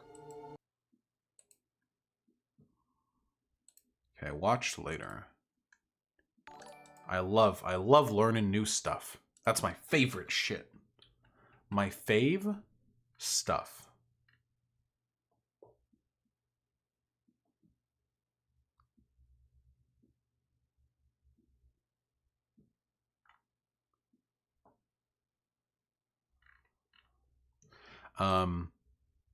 Den Kono with the $2. Thank you, comrade. Sake Tanuki with the $5. Have you gone indoor skydiving, Vosh? It's a hobby of mine. There's one in Seattle near the Lowe's and South Center, literally a blast. You mean those big vertical wind tunnels? I have never done it, no. Sounds like it'd be something I should wait for my back to heal from first. Artie Mouse with the $5. Just a fair warning, Vosh, I'll continue to belittle you in my donations for as long as it remains vaguely funny. Being said, I love you and hope your back gets better. Thank you, comrade. Please continue belittling me in the donations in which you give me money. Warms my heart. I love you. My back will get better soon. My back will get better soon. Damn, those muscle relaxants going to my tongue, huh? James Taylor with the $1. Porcelain was a fan of the Opie and Anthony show, early 2000s shock jock, and a lot of his docs are supposed to be tongue-in-cheek shitposts. Dude is an actual far-right guy, though, just wanted to clarify. Yeah, I figured. A lot of far-right deuterinos pose themselves as just edgy, aversive trolls, but if you look past that and look at their actual politics, they're basically fascists. Red-Eye Sam with the $10. Thank you.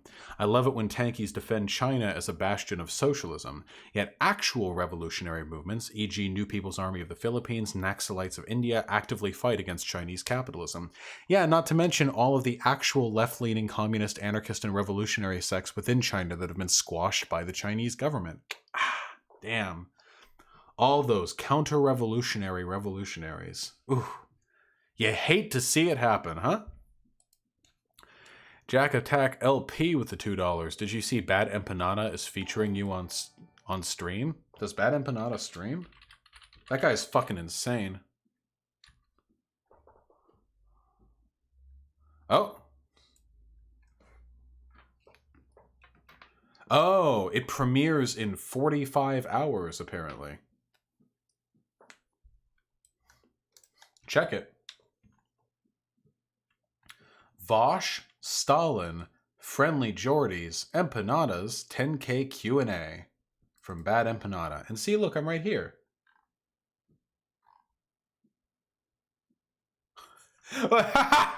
One of the comments down below. He's talking about Vosh, in parentheses, comrade who defended Lolicon. Good meme. Good faith, good meme. Thank you, Jack Attack. Maybe I'll check in on that live. A lot of nothing to say with the tier 1 sub. Thank you. Very much appreciated. Fuck it, if I can eat Taco Bell, I can sub. That's what I'm talking about. Subbing to me is like Taco Bell, slightly less flavorful, infinitely better praxis. Good ass meme. Heretic, 920 with the 382. We've got a lib minority in Canada. But on the good news, we've got the NDP/Bloc Québécois as a need to build slow change to force the libs, hopefully for us to change. Also NDP, NDP, NDP, NDP, and so on and so forth. True. True, comrade. NDP? True. Trudeau, one might say. Hey, nice, trans anarchist. It's a good anime. Bro9698 with $1. Tree of Logic is ironically a race realist, yet decries the racism in conservative circles. It is possible to be a race realist without actually being racist. It is hypothetically possible, but it is in practice essentially never the case. So, I should debate her. And last but not least, before we wrap things up, The patched vest with the $5. What is your opinion on re-education's take that voting is pointless? Do you believe people could elect Dem-soaked politicians through the existing process to incite reform or revolt? I think that's a really bad take. Think of how much leftist sentiment Bernie Sanders' 2016 campaign stirred up. Look at how far left he's pushed the Democratic primaries. Like, the Republican Party is trying to stifle voting in many of the counties that it has control over. There's a reason for that. It's because it does stuff. I don't think that voting is going to bring along a socialist revolution, but it goes a long way towards radicalization, harm reduction, and the spread of class consciousness. Showing effective left-leaning rhetoric being platformed on a national debate stage goes a long way towards familiarizing people with those terms and making them more open to them in a more radicalized context. Voting matters. Anyway, that about does it, folks. Thank you so much for the lovely stream. You're all beautiful. You mean the world to me. And I hope you all have a phenomenal day. Okay? See you all soon. I kind of want to stream video games tonight, but I probably shouldn't. I have work to do. All right. Peace.